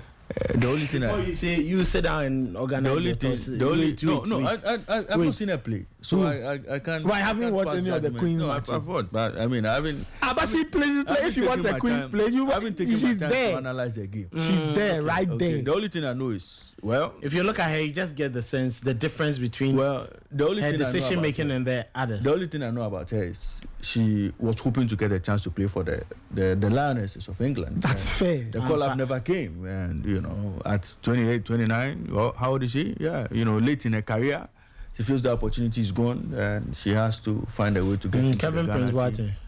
Almost doing a KP Boateng. That's all I know about her. Nathan, how old is she? Is it 28 or 29? Yeah, I think, yeah, she's 28 or 29. Yeah, so, I mean, they get to a point where... She was born in 1995. Yeah, so do the math. Nathan, bring the number. 95. Let's go. You see, in 2005. But like... 29. So she's 29. Yes, so when the opportunity to play for the Lionesses passed, then a certain Ghana showed up, and I said, "Okay." In life, it happens. When one opportunity slips, that's it. When the other comes, you take it and you grab it well. So that is Ghana's Inaki Williams. Charlie. I don't understand why. On the balance of things. You ask me what I know about it, and I'll tell you what I know about it. Okay, all right. But her play, I've not watched. So on Saturday, watch her. I've not watched her. On Saturday, watch her against Algeria. Yes. Okay. You even look at her goal in the 4-1 win. Oh, okay. And you get to see. Okay. Yeah, Nathan, you're talking about under 20, eh? We'll talk a bit about under 20 though. Okay. But yeah, so tomorrow we'll hear a lot more. We'll hear a lot more from the Queens. Yeah, okay. From the Queens camp, right? All right, there are so many other players we hear from and all. But yeah, let's stay with national team news. But wait, before you go to national team news, Michael national team. No, Michael Asaribuadu's friend. Yes, the one that yesterday Siabonga Nombeti advised some of the players not to be drinking and so they shouldn't be drinking alcohol. Yes, Fly will get Justice Blay traveled to US last night. Hey, Fly, give us the video. Justice Blay is in the United. That's the video rolling there with his bag. With his bag. Yes. Justice Blay. For our listeners, you can go to the Facebook stream. That's the video there, Justice Blay at the airport. Yes, Blay can play with his hoodie. So Blay can play, is on a plane to the United States of America. What's he going to do in the US? Yeah, I think a possible move, and he could possibly land a new team. So yes, Michael Asaribodu's friend Justice Blay is on his way to the United States of America. I see. Yes, Yabonga Nombete sent him a word yesterday. So I'm sure going to the United States, he would advise himself and the rest of the players at Kotoko in the Ghana Premier League who have been drinking. If Dr. Pambo told you and you did not listen to Siabonga Nombete. As a player who spoke yesterday. Yeah, so that is Justice Blay on his way. Who Justice Blay? Justice Blay Asante Kotoko. The one that they've taken Sugar Mommy. Yes. The one that they've stolen Justice Sugar Blay. There's Sugar Mommy Blay. Now he he's going to Abroche to play. Yeah. That's what, maybe he's not going. Maybe okay before. That's what Kwame Poku told the woman. That old. On Bobo Abroche da. Now Justice Blay going to play ball. All this one is going to do. He's going to. No, he said for a possible move. To a club. He went alone. All right, there's a video about why should he travel with someone? Who should he travel with? His agent. Maybe the agent will be there. Now he's a free player, We don't want a story of our players now going to work in warehouse and doing home care. No, but what if they do? Huh? We have the Iceland team that came to the Euros and many of them, some were farmers, even the coach was a dentist. Auckland City, yes. Auckland City who came for the Club World Cup. So their players they are Coca-Cola salesmen. Yes. They're playing in Ghana all this while and not getting and moving abroad. You don't get to play abroad, but you go and work in a warehouse. Raymond, what is the essence of life? Make money. Thank you. Thank you. You are here, Ray. You are here complaining. Thank you. You are here complaining. If today, the Saudi Broadcasting Corporation shows up. Like Raymond, come and do scripts. Come and write scripts for us. Come a presenter. You are, or even studio manager. They said they won't give you but they have a slot for studio manager. They are giving you $500,000 a month. Huh? No, even $5,000 a month. You know what take? Let's say 5,000 with all other assurances. You won't go. Or 10,000. Okay, $10,000. 10,000 I'll go. And you are here whining about Justice Blay. Anyway, let's bring in Michael Asaribodu. Michael, good morning. How are you doing? Good morning. I'm good. How about you? Yeah, we are fine. Kelvin, we didn't know. Kelvin just dropped the info that your very good friend Justice Blay, was flying out, or he flew out of the jurisdiction yesterday. What is he going to do in the US? Is he like chasing a contract? Is there an opening there for him? Would you happen to know? There is nothing. Okay, so his agent secured a 5-year visa for him, and he's going on the invitation of his agent. His manager. Let me put it that way. He's not really a football agent. His manager. So I don't know what exactly he would do there, but it has to do with a football club or football related. Maybe if he gets there, we'll get to know the details. But before he left, he went to make a donation to the wife of the late Nana Poli. He donated an amount of $500 to her, and also to just wish her well. He wanted to know what she was up to in the aftermath of Poli's burial and his funeral. And so he decided to just go donate an amount of money to them before he left. So yes, he's left for the US, but I can't say for a fact yet that it relates to a football travel or a football club seeking the services. I don't know that yet. Okay. Ray, what Let's is get it? into the matter. What is it? If his agent secured a 5-year visa for him, it's a B1, B2 visa. It's a visitor's visa. So he cannot go for trials at any club with a B1, B2 visa. Okay, no problem. So I'm not the visa. No, so that's what I'm saying. He's going to visit and possibly decide not to come back to Ghana again. You are the one saying it too. He's going to. I'm saying possibly. Justice Blay, if you ever have problems, Raymond Yamada is the one who said it. You possibly decide not to come back to Ghana again. So you stay there, greener pastures.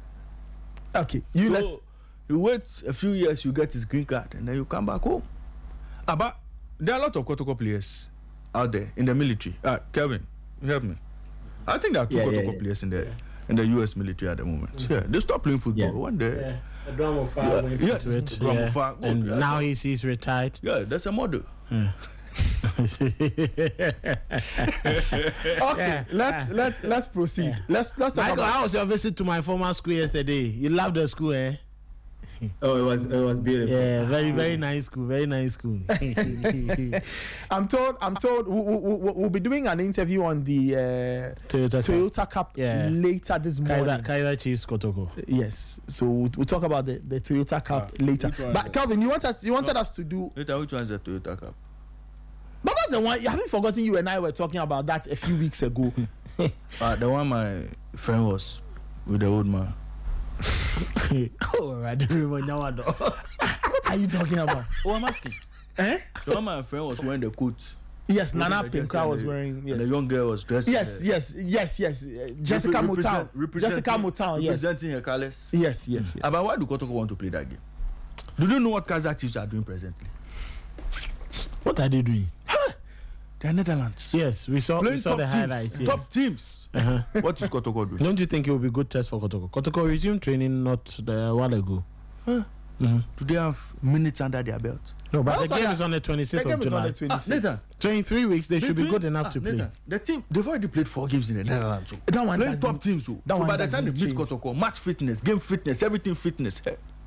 Kotoko shouldn't play that game. They shouldn't play that game. Come on. 4, 5, 6, It goes beyond 7. just a football. Ray, listen to Michael.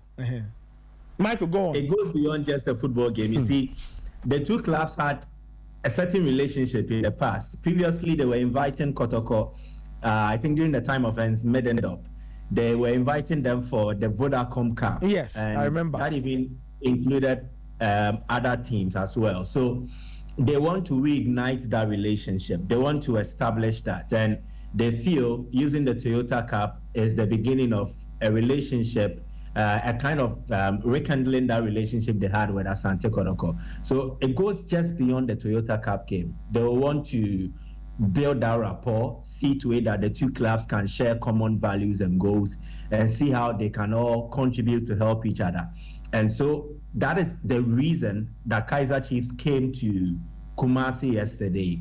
They came to introduce themselves and then establish a base sort of here in Kumasi, because according to them, their vision includes playing the Toyota Cup or even having a pre-season here in Kumasi. So it wasn't just about the KNUST Basic School.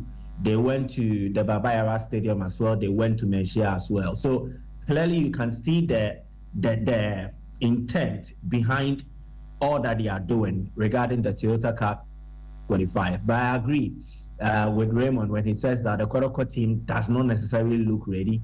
But don't forget that they also recently played against Accra Asufok and are very active in training. They've been preparing for this game. So I think per their own level, they are looking good enough. And for Kaiser Chiefs, they are having their preseason in the Netherlands, which is ideal.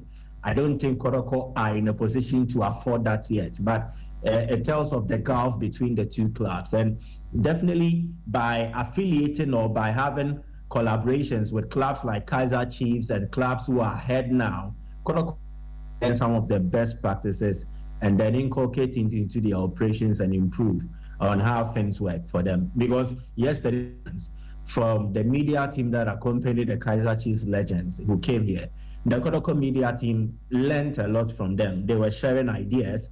There were some guidelines that were given by the cameraman, for instance, from Kaiser Chiefs. And I believe this kind of rapport, this kind of relationship will allow for more of that, and they will learn from each other. And when they go to South Africa, the exposure, it helps the club gets production into Kaiser Chiefs have operated along the stretch and how Kotoko can tap into it practices and see if it is accustomed to how football is being done here in Ghana. It will help a lot. Nana Pinkra, for instance, exposure, that first travel to South Africa was an eye-opener for him. He did not really know a lot about some of these things. For Kwesi Appiah, you understand, he's worked for Al Ahly team. He's working with the Sudanese national, worked with the Black Stars. So he has exposure as to how some of these things work in football in other jurisdictions. Nana Pinkra was an eye-opener. Came back and he was talking about Kotoko Radio, Kotoko TV. So it tells you he learned something. And I believe that stay in South Africa for a week or even over a week will allow them to keep themselves with some of these developments. It will be good for them if they need that. They need this experience. Okay, all right. Yeah. So we had to take Nana Prinka going to South Africa, returning to know that Raymond, stop that. Raymond, please. There's a possibility of having Kotoko TV and Koto Radio, eh? Oh, no, I'm just asking. But you see, I can understand. You see, this game, Kaizer Chiefs themselves are no longer a powerhouse in South African football. Okay. The last time they won the South African League was in 2014-2015, 10 years ago. Prior to winning the Africa Cup last season, the last time they won it was about 12 years ago. So when you are overtaken by Sundowns and Orlando Pirates, Pirates themselves, you have to try and look for a way to become relevant. So I can understand. So two clubs that are dead, two dead clubs, trying to resurrect their dead careers. So well, it's okay. It's all right. We can pardon them. We can pardon them. It's all right. It's fine. We can pardon them. It's okay. You guys are still going to play. We'll relax. Take two it. Sleeping giants. Charlie. So we'll take it. Don't worry. Makotoko is not ready for this game. How do you mean they are not ready? They'll be here at 9:30. We'll ask them. You will ask them whether they are ready or not.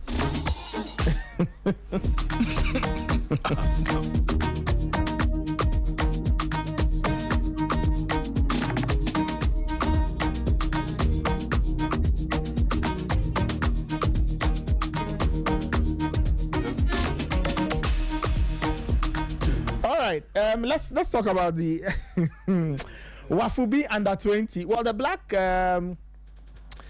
Satellites played yesterday. They played against Benin, and they won that game by a goal to 0. It was after the group stage, and it sent them to the semi-final. They beat Benin by a goal to 0, and they are through to the semi-final. So they qualified from their group, and it was Bless Ege, golden kick winger Bless Ege, who scored the goal in the 52nd minute, and it was enough to send the team through. Calvin, just your thoughts on this. Is the last assignment for Desmond Ofe before he moves on to fully focus on the Black Stars? So I guess the expectation is that he has to do something big with this team.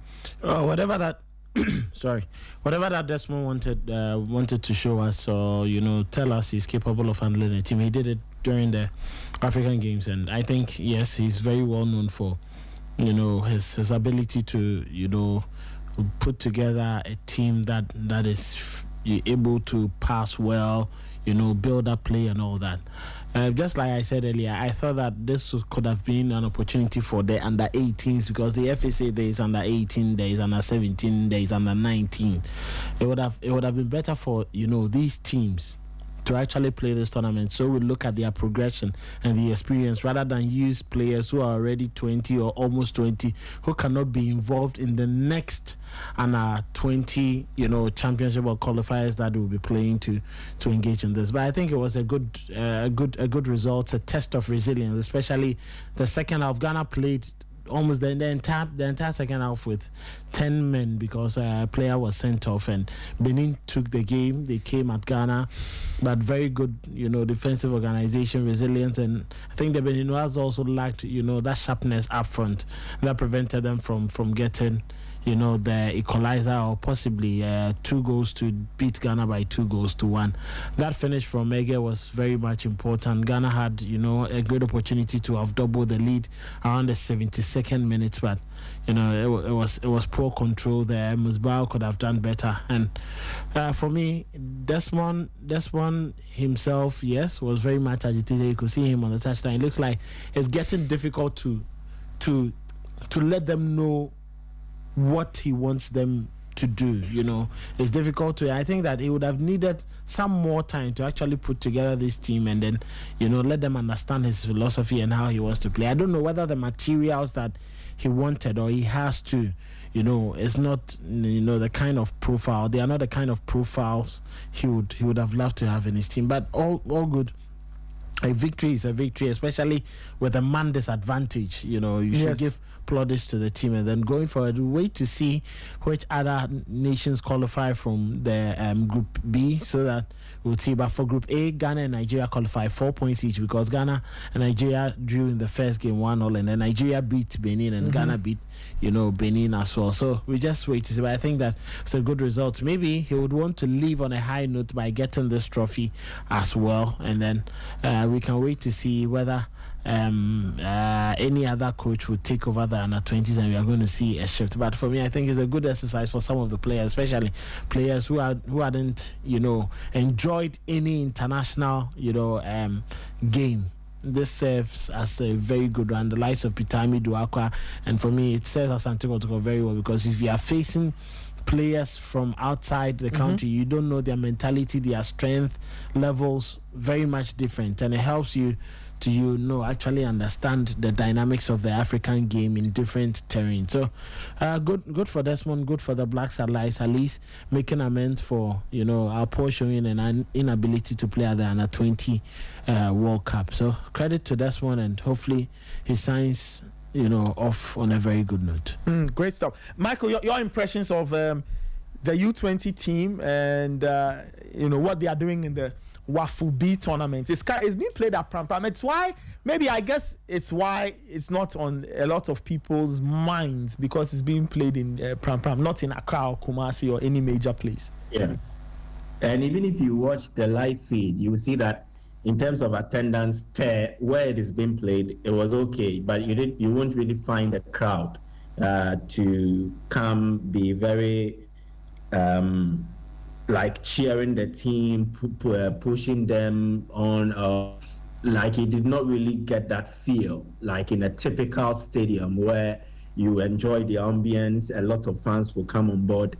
You even have a National Supporters Union also present. You won't find that as regards the environment at Pram Pram. And maybe also allows for the players to play without nerves. They play without pressure. So that is quite good. But on the evidence of what I've seen, even if you had drawn yesterday, we would have still qualified. Don't forget that Benin had been beaten by Nigeria, and so it meant that they needed to beat Ghana at all costs to ensure qualification to the semi-final. And Ghana, with a draw, would have secured qualification to the semi-final. So it kind of calmed the players down just to settle in their groove, and then play their usual game. And I agree with Kelvin when he says that maybe they should have used a younger set of players for this competition to prepare them for future competitions. By then, they would have matured fully and would have been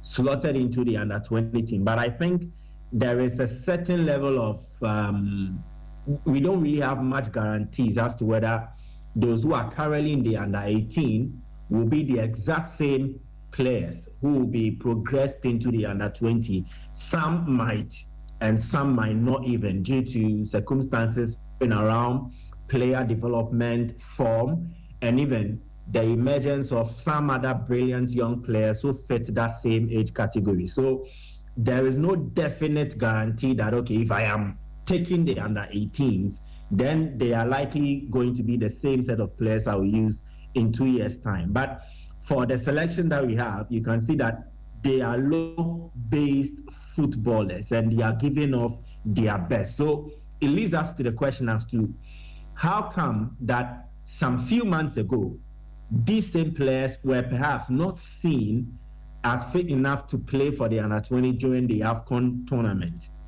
but this time around they are good enough to play in the WAFU tournament. And it raises a lot of questions. It exposes an angle that has to do with the fact that perhaps can we be extensive enough in terms of our scouting for selecting players into some of these teams? It would help, because for Bless Ege, I think his run for a golden cake in the FA Cup might have caught the attention of the handlers to see that he's good enough to contribute his bit to die.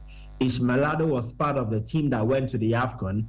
Unfortunately, he did not get playing time. Yesterday, he emerged as player of the match. So it is to tell you that we have quality, but maybe we did not really do the best in terms of player selection for the AFCON, and it should help us to correct some of these things going forward. We've made it to the semi-final. Let's see how far things go.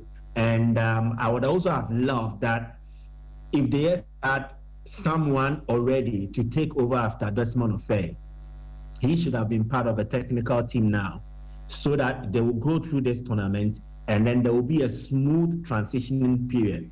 So after this competition, Desmond Ofei leaves, he hands over to the person to take over.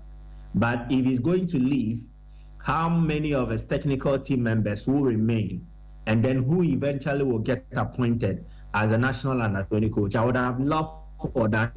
He has that experience with them already. He was assistant under Desmond Ofei. So he knows certain things that was being done in that regime. And if he feels they are good enough, he will continue with that and also add his own to it. So I think these are some of the developments around the team. It is looking like Desmond Ofei might get a wonderful farewell, but I feel the succession plan, who gets to replace him, I feel should have been part of the technical team. An announcement should have been made already, and then it prepares us for a very smooth transitioning period into the future.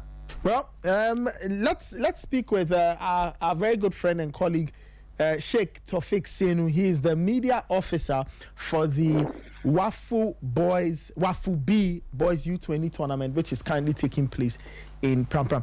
Sheikh, thank you so much for joining us, and good morning. Good morning, and you're welcome. Great stuff. Impressions of the competition. I mean, you are the media officer. How have things gone, at least from an organizational standpoint? What would you make of the competition up until now? Well, to be honest, everything has been very smooth. We've not had any challenges since the one when the countries started arriving. Accommodation has been okay for them. Thankfully, all the 7 countries are based at the Ghana Soccer Center of Excellence with their officials. So everything has been good. Accommodation has been okay for them. Arrival at the airport and being, transported to Pram Pram was very smooth. All these things were organized properly. So the teams have enjoyed all these things so far, and no complaints have come. And then when the games started to, I think we've had good games. Ghana, Nigeria was a bit tensed, was a bit aggressive, and so the quality of play did not flow as a lot of people expected. But after the first game jitters, we had a very good game from Group B, where we saw Togo.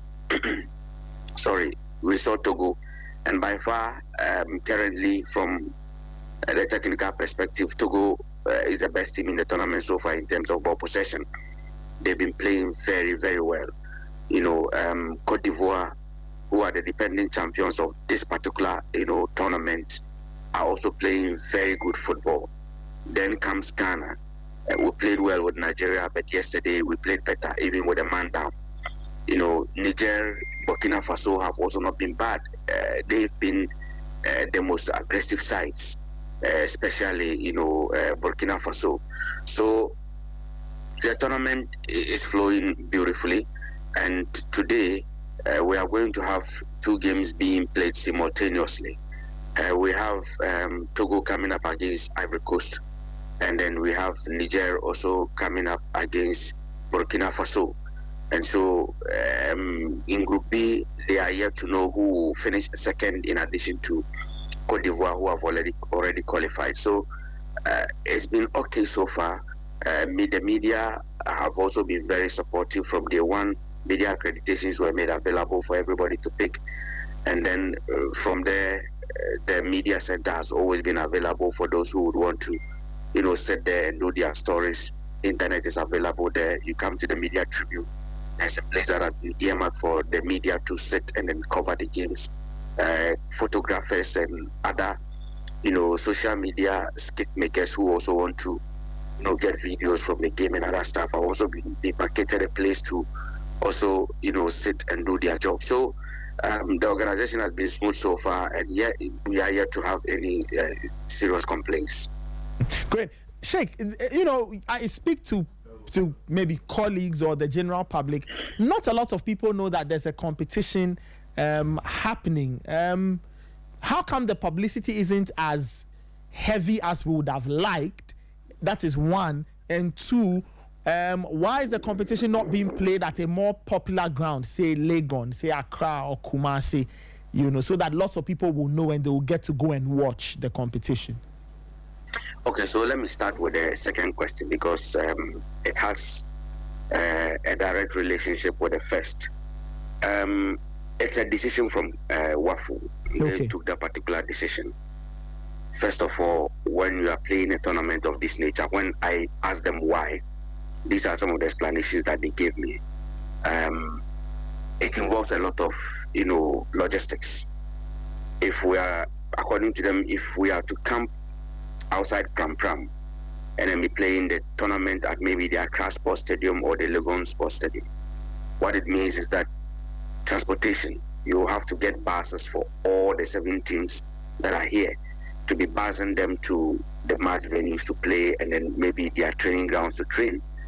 It involves a lot. So to them, it involves a lot of money organizing this tournament outside Pram Pram. The technical center has been good for them because you don't need any transportation. Accommodation there is moderate for them to be able to, camp all the teams there and then, play in the tournament. So that has been the reason. It's been logistics, and this is WAFU, this is not CAF. So in terms of finances, they are not as strong as the mother body CAF. Now, the relationship it has with the first question is that because the tournament is played in Pram Pram, a lot of people are not able to move to Pram Pram to watch the tournament. And the reason is that the Pram Pram road is a very busy road, and we all know the traffic situation over there. Going is huge, and coming back again is a problem because of the reconstruction of the Aflao road. So there are a lot of challenges when you want to move to Pram Pram to watch and then come back. So because the tournament is played in Pram Pram, it has reduced the number of people who would have loved to come and watch. Now, the publicity side, I feel that it's a matter of interest in my perspective, because we've engaged the media a lot. Okay. Here I am speaking to Sporty FM, one of the biggest, stations in Ghana so far. I have spoken to sister stations in Kumasi. I've spoken to sister stations in Accra. I've spoken to more than 10 stations in Accra, including television. You understand? The WAFU pages, my personal pages, the GFA social media handles are all propagating the tournament. So I feel that maybe the interest is a bit low because of what the tournament stands for. Okay. This is not a qualifying tournament. This is the developmental tournament, because WAFU has 2 tournaments. Okay. At the U-17 level and at the U-20 level. Okay. They have the developmental tournament and they have the AFCON qualifying tournament. What we played in Togo was the AFCON qualifying tournament. Yeah. Okay. And what we are playing now is a developmental tournament. So it's not specifically to qualify for any tournament, but to help the players to get the exposure and accelerate their development. So I feel that could also be a factor, because nobody is qualifying anywhere, and so perhaps it has reduced the interest a little. However, there's been an agreement that after the semi-final games, the third place final and then the final itself will be played at the University of Ghana Stadium. Okay. And because this is a one-off game, WAFU will be able to at least handle that one. So on Wednesday, the 23rd of July, we'll play the finals at the University of Ghana Stadium. At 3 p.m., the third place final will be played, and at 7 p.m., the final itself will be played. Okay. I think that's fair. So I guess fans will be on the lookout for when those games are settled, and then they should make their way to the Legon Stadium for those 2 games. But for those who can make it to Pram Pram, what will be your call to them when they come to Pram Pram? What should they expect? What kind of experience should they expect if or when they ever decide to come to Pram Pram to watch the games that are left to be honored at at the Ghanaman Soccer Center of Excellence? Well, I think coming to Pram Pram is not only limited to the games that you watch. It becomes an advantage, especially for those of us in the media, to also see the developmental projects that are going on here in Pram Pram. How the, Kwesi Ntechi block, that is the classroom block, has been transformed to be used properly. And now almost all the countries have, their camps there. Those have been transformed into dormitories. How the Jordan Nagla block and then the E.T. Mensah block have all been transformed in a way that, we are making good use of. You will see the progress of work in relation to the gym that is being constructed, the beach soccer arena, and then the futsal courts that are being constructed. You will see the progress of work on those ones too. And you will see the other pitches that are also under construction, especially with the grass pitch, the Dasobri, that's the Dasobri pitch that is also being refurbished. Then you have the bed power pitch and then the FIFA pitch that are also being used. You have other two, natural pitches that are also under renovation. So a lot of work ongoing here. The environment is also, to be honest with you, very serene.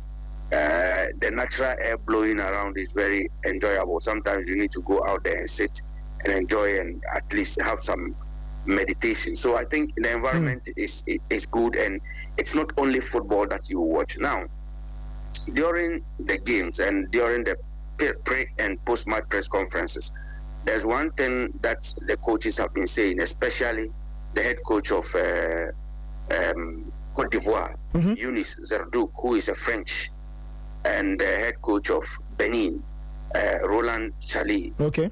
They are so impressed with how the teams come together and eat. This is a youth tournament. Yeah. So the bonding among the players, you will see Ghanaian players and Nigerian players, Benin players coming to eat at the same time. The players get to interact among themselves, exchange contacts.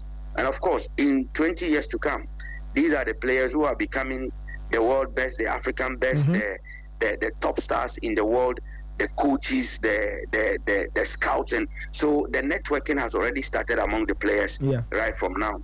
Same thing applies when Group B is about to come out.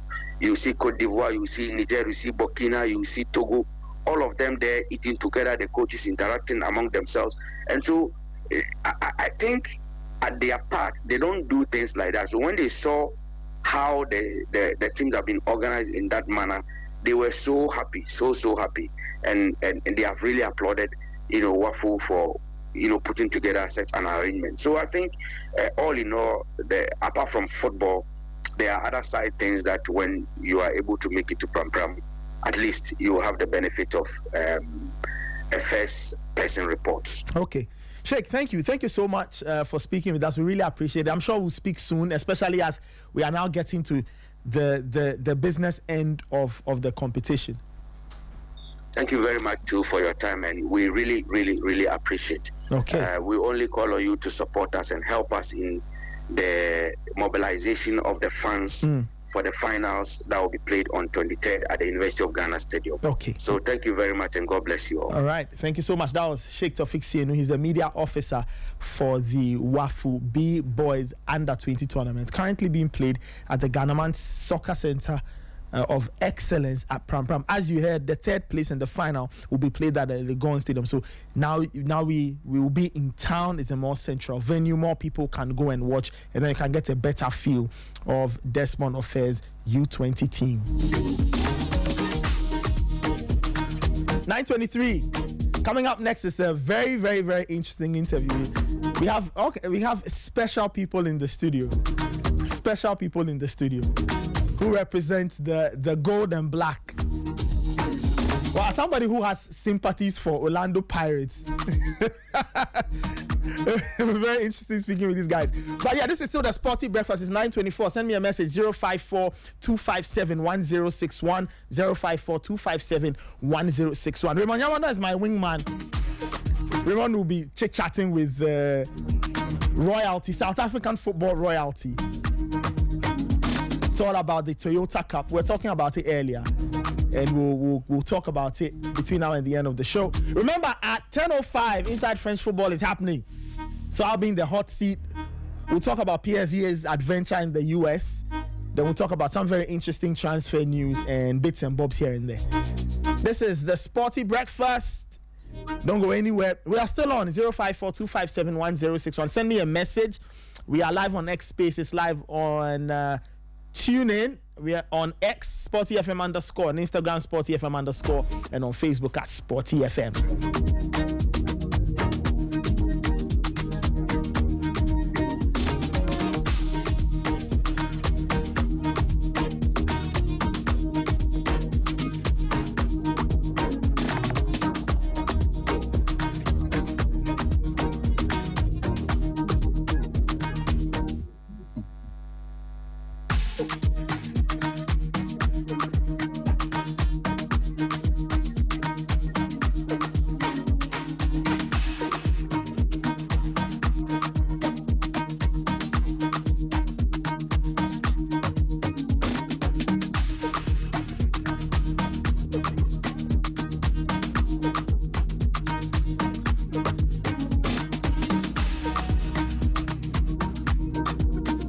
Well, still on the Sporty Breakfast Show, Sporty 106.1 FM across our affiliate in Kumasi and Takrady, 91.3 FM in Osei and 102.5 FM in Takrady. Yesterday, yes, our distinguished guests were present in Osei and they had a very, very good time. From Kaiser Chiefs, yes, royalty met royalty, yes. But His Royal Majesty Otumfuo was 82, and they went to my former school. Yes, that was my basic school when I was younger, staying in Kumasi. Well, legends, two legends, Stanton Fredericks, yes, former Kaiser Chiefs player, and also for the Bafana and Siabonga Nomvete, yes. Nathan said it right. He's the man many Ghanaians are looking for.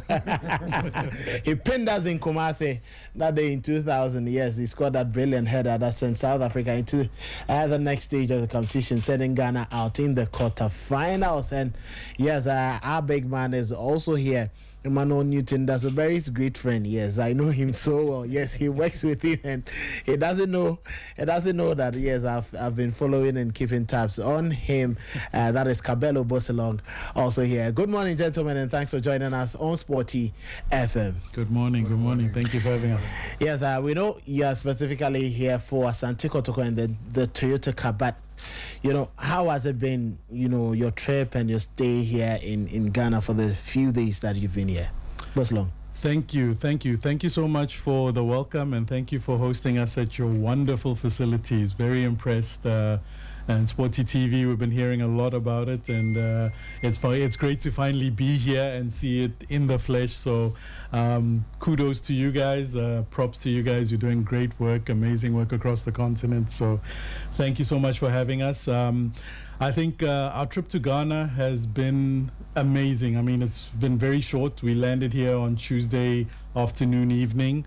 And since we've been here, we've been having such a great reception from the Ghanaian people, and it's nothing less than expected, because every time we come to Ghana, we experience the same, and it gets better and better. So we're very privileged and honored to be here, to be in Ghana, to be representing Kaiser Chiefs, to be representing South Africa. But I think for us, being here in Ghana is one of those trips we had to embark on, because we know that Asante Kotoko is coming to South Africa next week. So we wanted to come here earlier just to make sure that everything is good before you guys come, and we can get to host all the Ghanaians who are coming to South Africa very well. All right, thank you so much. But yes, to the legend, Nomvete, you've been in Ghana, you were in Kumasi yesterday. I hope nobody beat you. How was the reception? No, thank you so much, and it's an honor to come back and see my people here in Ghana, and I know I left people in tears. They're still reminding me, even there in Kumasi, Accra, they saw me. They said, hey, Novete, the goal. You take us out in the quarterfinal, you know. It brings lots of memories, you know, on my side. And to say Ghana, they are friendly people. And I like to help because most of even the players have played with him in Europe, you know. And I know. Yeah. Well, Stanton, yes, you were also there. Yes, you were in Kumasi yesterday, and I'm sure you saw a number of things. But what would you have to say about, you know, this partnership with Asante Kotoko? How great is this for the two glamorous clubs in Ghana and South Africa? You know, I think it was awesome. Firstly, I've got a bit of a history with Asante Kotoko as well, because they did come over to South Africa. It was just when I joined Kaizer Chiefs, and we did beat them on penalties, but a win is a win, so I'm sure they'll be wanting to get one back over us. But also, the stadium in Kumasi, I have a bit of a different history, a better taste in my mouth. This is when the golden generation, if I may say, emerged.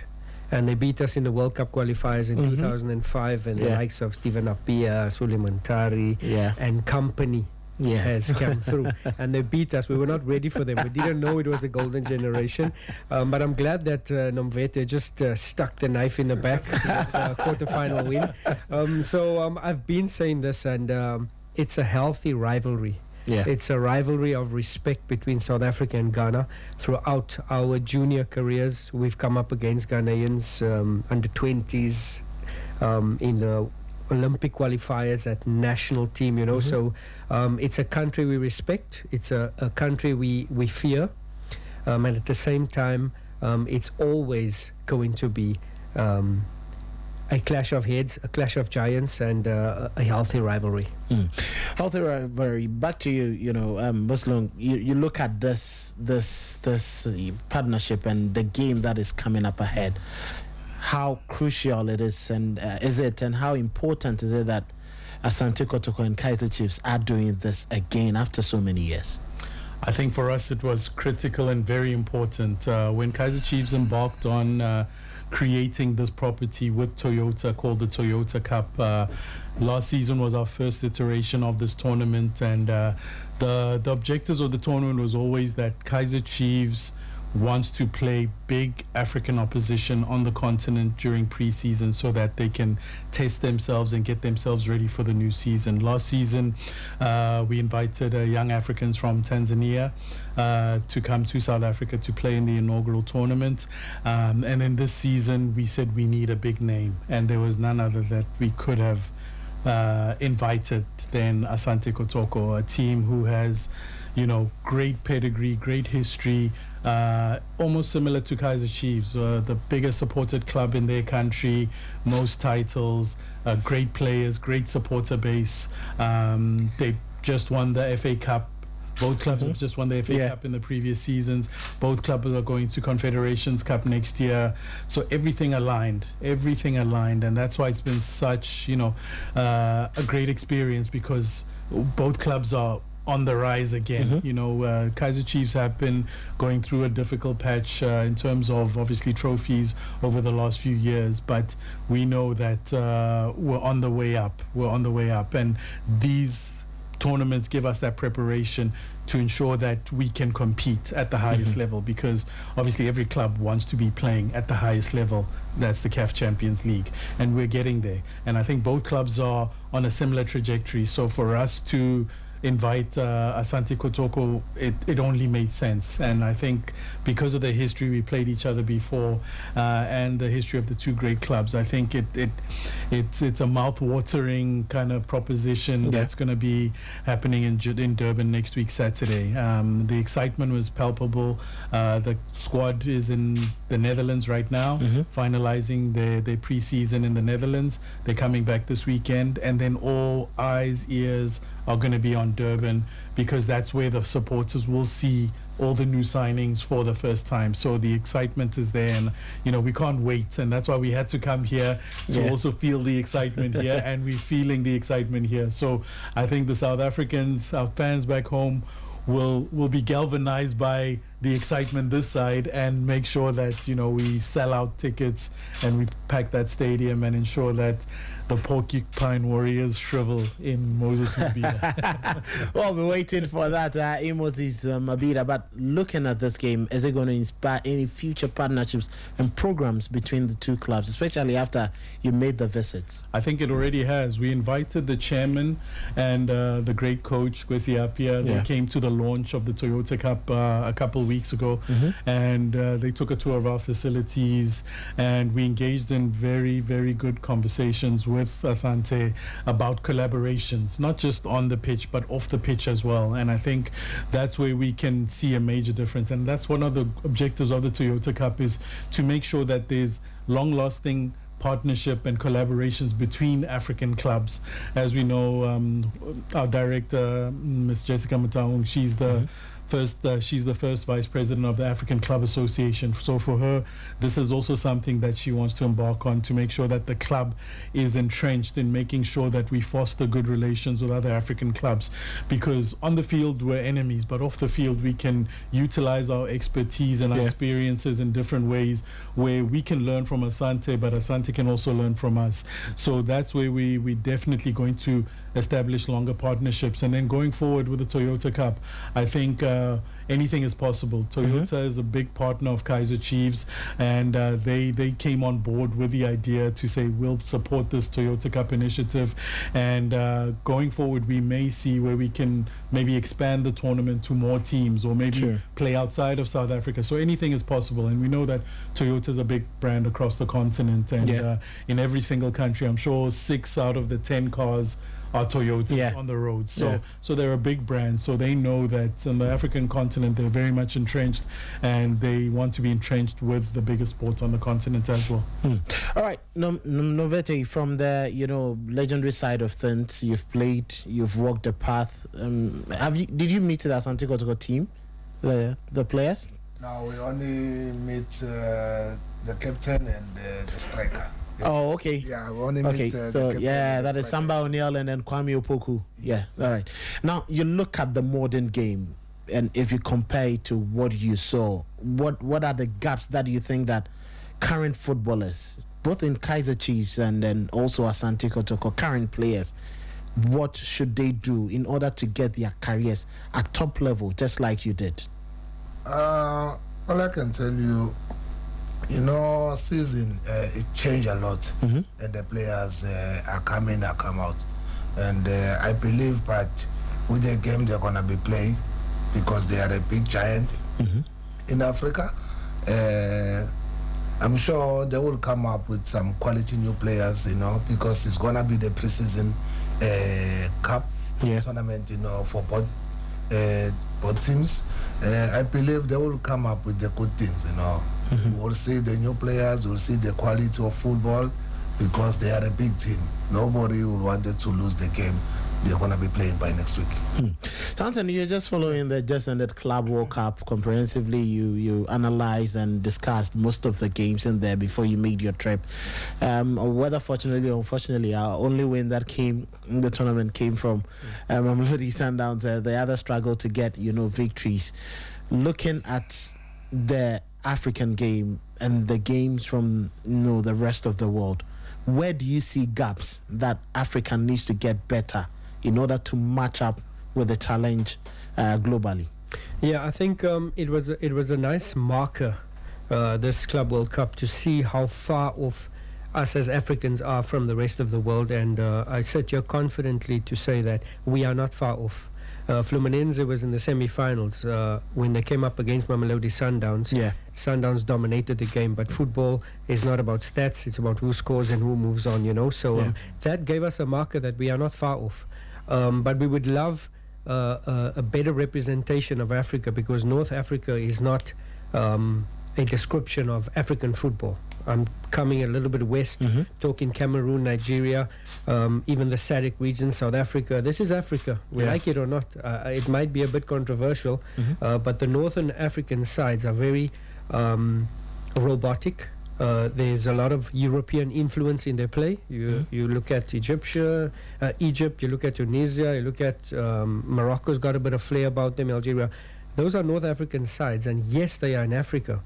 But that is not an African team. When you talk African team, we're talking Ghana, Nigeria, Cameroon, Senegal, South Africa. And this is without being political. Yeah. But I have to say the marker is not far off, you know, and we would love a better representation. Where's Inimbas? Where's Asante Kotoko's, Hearts of Oak? You know, we need that. But we are not far off from the world. And another question was posed to my colleague, when is Africa going to win the World Cup? It's not impossible, and it's not far off. Yeah. You know, so that's just my take. Raymond, you wanted to ask something? Yeah. Well, I want to pick the thoughts of Siaboga on this. For a lot of South African talents we see out there, they do so well in South Africa. But when they come to mainstream Europe, they seem to struggle a bit. Percy Tau, fantastic career with Sundowns. Came to Europe, Brighton, struggled. Went to Belgium, struggled a bit. Played for Club Brugge, you know, a bit of those challenges. He came back to Ali, we saw him back at his best. For Siaboga himself, you played for Pirates, you moved to Udinese, Salernitana, Empoli and the likes. It didn't really come off for you. What's the challenge with South African players when they move out of South Africa to Europe? Why do they seem to struggle? The only thing, you know, when you are abroad, you know, I think you have to put everything in your head to say, now we are here to work. Not like they are not working. Sorry. Not like they are not working, you know. And in Europe it's different because there is no time to babysit the player. Okay. Yeah, you need to focus, and you must remember now you are in a different country. You need to work double, you know, and focus, you know, so that you remain the same person in Europe, you know. Otherwise, if you go there and relax, definitely you won't survive. Yeah, because sometimes the language, maybe the food, you know, you miss your friends. You need to take everything out so that you focus where you came from. Right. Yeah. You know, I'm asking because, you know, once he came back from Europe, he played for Morocco Swallows. Yeah. He was back to his best. He played for Amazulu, back to his best. So that's why, you know, I was curious. I just wanted to find the environment changes, and then, you know. Well, Stanton, just to pick some final thoughts from you. Now, South Africa is excelling across all the national teams at junior levels, and it's wonderful to see. It's more like it's a symphony, smooth from the Bafana to the Amajitas to the Banyana. Everyone seems to be, you know, rising. What is the secret with South African football that has uplifted you that way? And even in inter-club competition, recently just saw Sundowns, Orlando Pirates, there's this Stellenbosch. Wonderful performance. What is the secret? You know, I hope you don't laugh with my answer. I hope you don't laugh. I won't.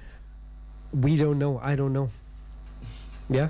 Look, must I tell you why I don't know? Because you would assume that our association has planned and put structures in place so that we can see the fruits of this plan. Because nothing happens by chance. It's always a plan. SAFA... I'm glad I'm in Ghana and they're not listening to me, so I can shoot bullets here. SAFA doesn't know what they're doing, right? But I tell you what's happening is that coaches and coaching and academies have come up with the different teams, and the coaching is better. We are, as Africans, exposed to European football. We're exposed to the learnings of the modern game. We are changing it and using our natural born skill in an organized manner.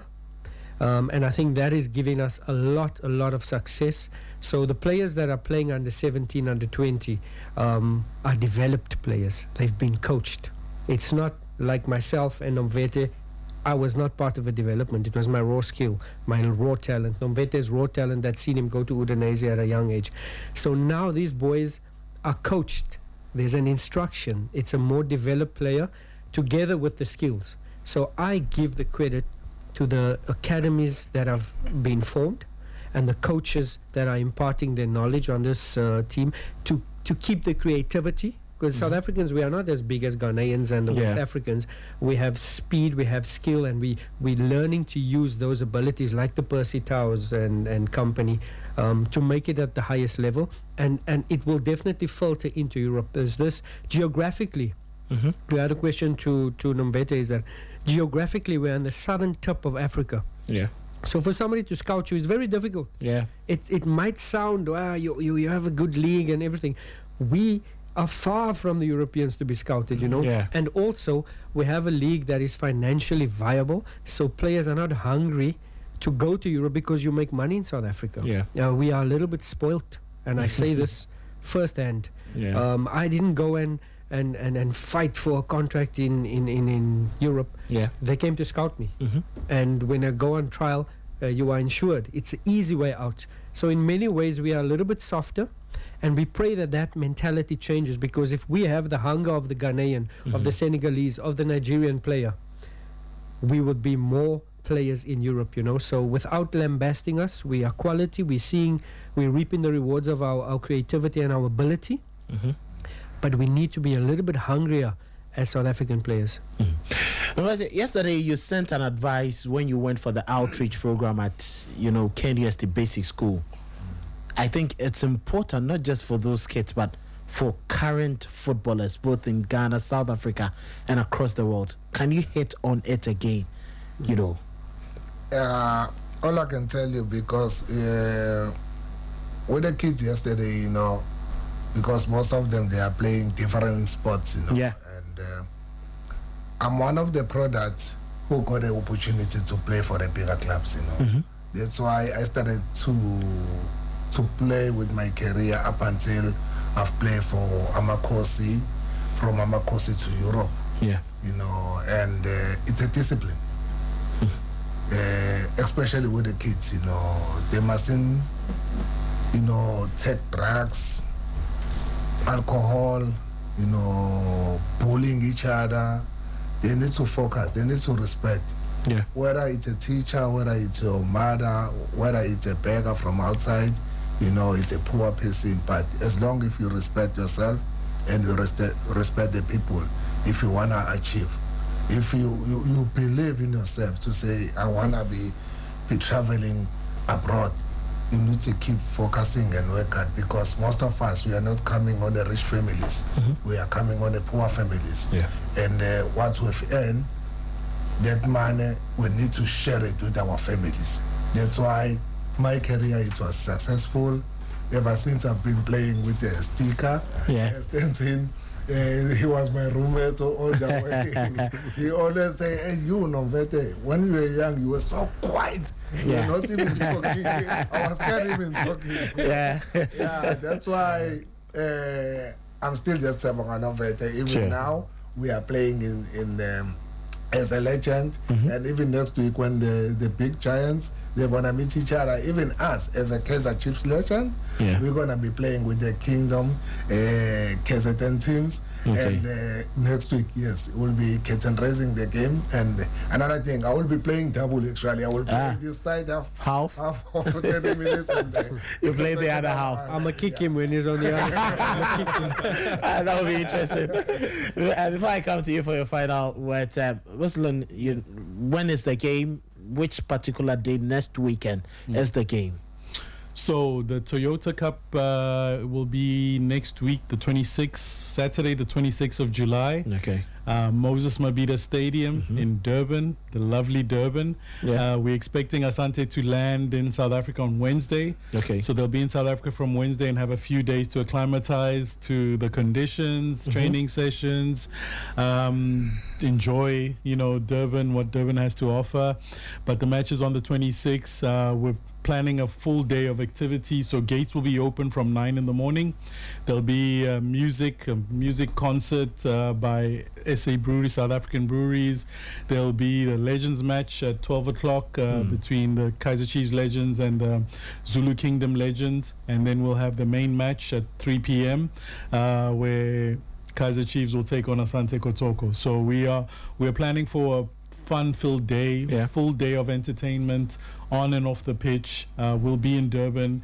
We're encouraging all the Ghanaian diaspora in South Africa to come make their way down to Durban to support Asante, because obviously they will be outnumbered, but at least if they can, they show their support. Even if you support Hearts of Oak, come down and support Asante Kotoko in Durban next weekend, so that we can have a great football spectacular, and where football will win on and off the field.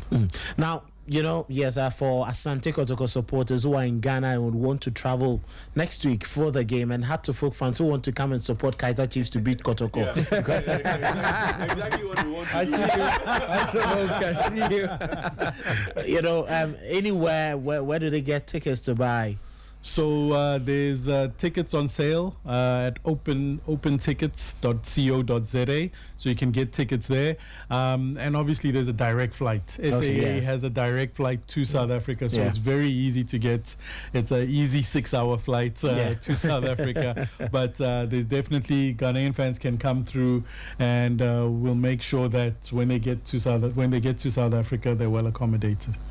Well, let me pick final thoughts from you, and ahead of next week. What would you have to say to everyone involved in this, the fans, the players, the ex-players, the legends, everyone involved ahead of the Toyota Cup between the two giants? Yeah, definitely. Like my brother was saying now, and I'm sure the game it will be exciting, games, for next week, and I know even yesterday, like we meet the king, and he even say, please guys, let's give Ashante to which is not going to happen, It's not going to happen. No, it's not going to happen. But I believe by next week, people, they will enjoy it, and we need people to come to South Africa and support their teams, and it's a pre-season tournament and the cup. And both sides, I know they're going to meet each other on the CAF level, but because of they want to fill it now, it start by next week. They must come and fill up the stadium in Durban, and they will enjoy it because it's a beautiful stadium in KZN. All right, thank you so much. Raymond, my final question would go to either of you. Let's talk about Kaizer Chiefs. Struggled a bit last season, managed to win the Nedbank Cup and possibly getting back to the top. We've seen you in preseason already playing against some top teams in Netherlands. Yesterday you lost to 20, you beat Zwolle, you've won a couple of games in there. Now, how far is Kaizer Chiefs from winning the league? Because last time you won it somewhere around 2015. How far are you from dethroning Sundowns, knocking them off their perch? Raymond, first and foremost, your information about South Africa is better than some of our guys in South Africa. I'm worried. Do you have a South African passport? I'm just checking, Yeah, that's an interesting question. Kaizer Chiefs is far off where they need to be. We're very far off winning the league. But it's a good start last season, We're back in Africa where we belong. I was part of a Kaizer Chiefs side that won the Mandela Cup, which is the Confederations Cup. So the history is there on the continent. However, domestically, we are not where we should be for a number of years. And I think decisions are being made that will change it. We started well last season with getting a cup. So hopefully this season it'll just be another step in the right direction. As you know, success doesn't come overnight. It's a plan. I'm sure the team has a plan. But having said that, Sundowns has put the benchmark very high. And what we can do is just work towards that and close the gap and eventually become the team that is used to winning, because winning is in our ethos. It's in our history. And I think it's just a matter of time, but I can't tell you the exact time. That's long. Would you want to add anything? No. I totally agree with what Stanton said. And I think obviously football is cyclical. You can see with all the big teams, all the big leagues across the world, football, you go through ups and downs, and I think we're feeling a resurgence of Kaizer Chiefs. You know, we've got a coach who was in his first season last season. This is his second season, so this is the time now to start showing systems and patterns of play that we, you know, the Amakosi faithful are accustomed to, and I think there's something that's building there. And as much as we always say takes time, in big clubs the fans don't have time, you know. So it's managing that expectation, that gray line between, you know, building a team but then getting immediate results. So it's very difficult at big clubs to do that, and I think this is a season, this is a watershed season where we're now moving towards, you know, building and also being successful on the field. And like Stanton said, you know, Sundowns has set the bar very high, domestically and on the continent. You know, it's not easy to get to the semi-finals of the Champions League 3 seasons in a row. That takes good squad, a very good squad depth. It takes players who are experienced. It takes, you know, managing your squads properly and the travel, because it's also not easy traveling the continent, playing in all these matches.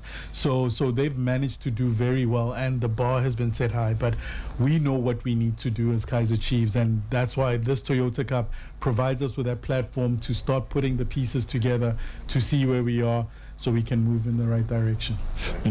All right, thank you so much. Michael Asaribodu, who are you? Yes, Michael, I'm sure yesterday you met Michael in Kumasi. He's also our colleague who is stationed in Kumasi. You worked with him. Did you see him? Yeah. Yeah, you saw him standing. Yeah. He didn't give you fufu to eat? No, he did not. Oh, Michael, why? Michael, why? Why didn't you give them fufu? That's why you have to beat his team. Yes, you need to beat Asante Kotoko. Michael, you didn't give my legends fufu to eat. All right, thank you so much. They had to leave earlier. They had to leave early, eh? Yeah. Oh, otherwise you would have said, I trust you. So maybe we'll package fufu and then bring it to South Africa next week for you. Definitely. All right, thank you so much, Kabelo Bosilong, who is a scribe from that is Kaizer Chiefs, as well as Stanton Fredericks, legend, and also who's also been with the club. And then Kabelo Bosilong, he's been speaking about it. And Siabonga Nvete, the man that many Ghanaians are looking for, you know.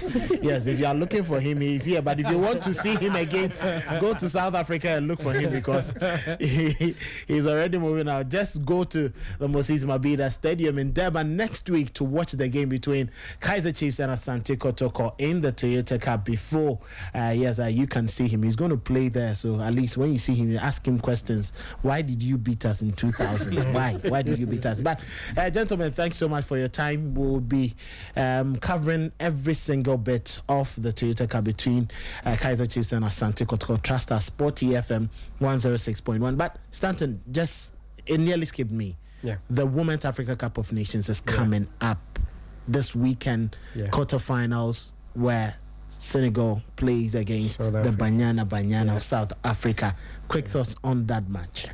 Firstly, we apologize for beating Ghana in the opening match.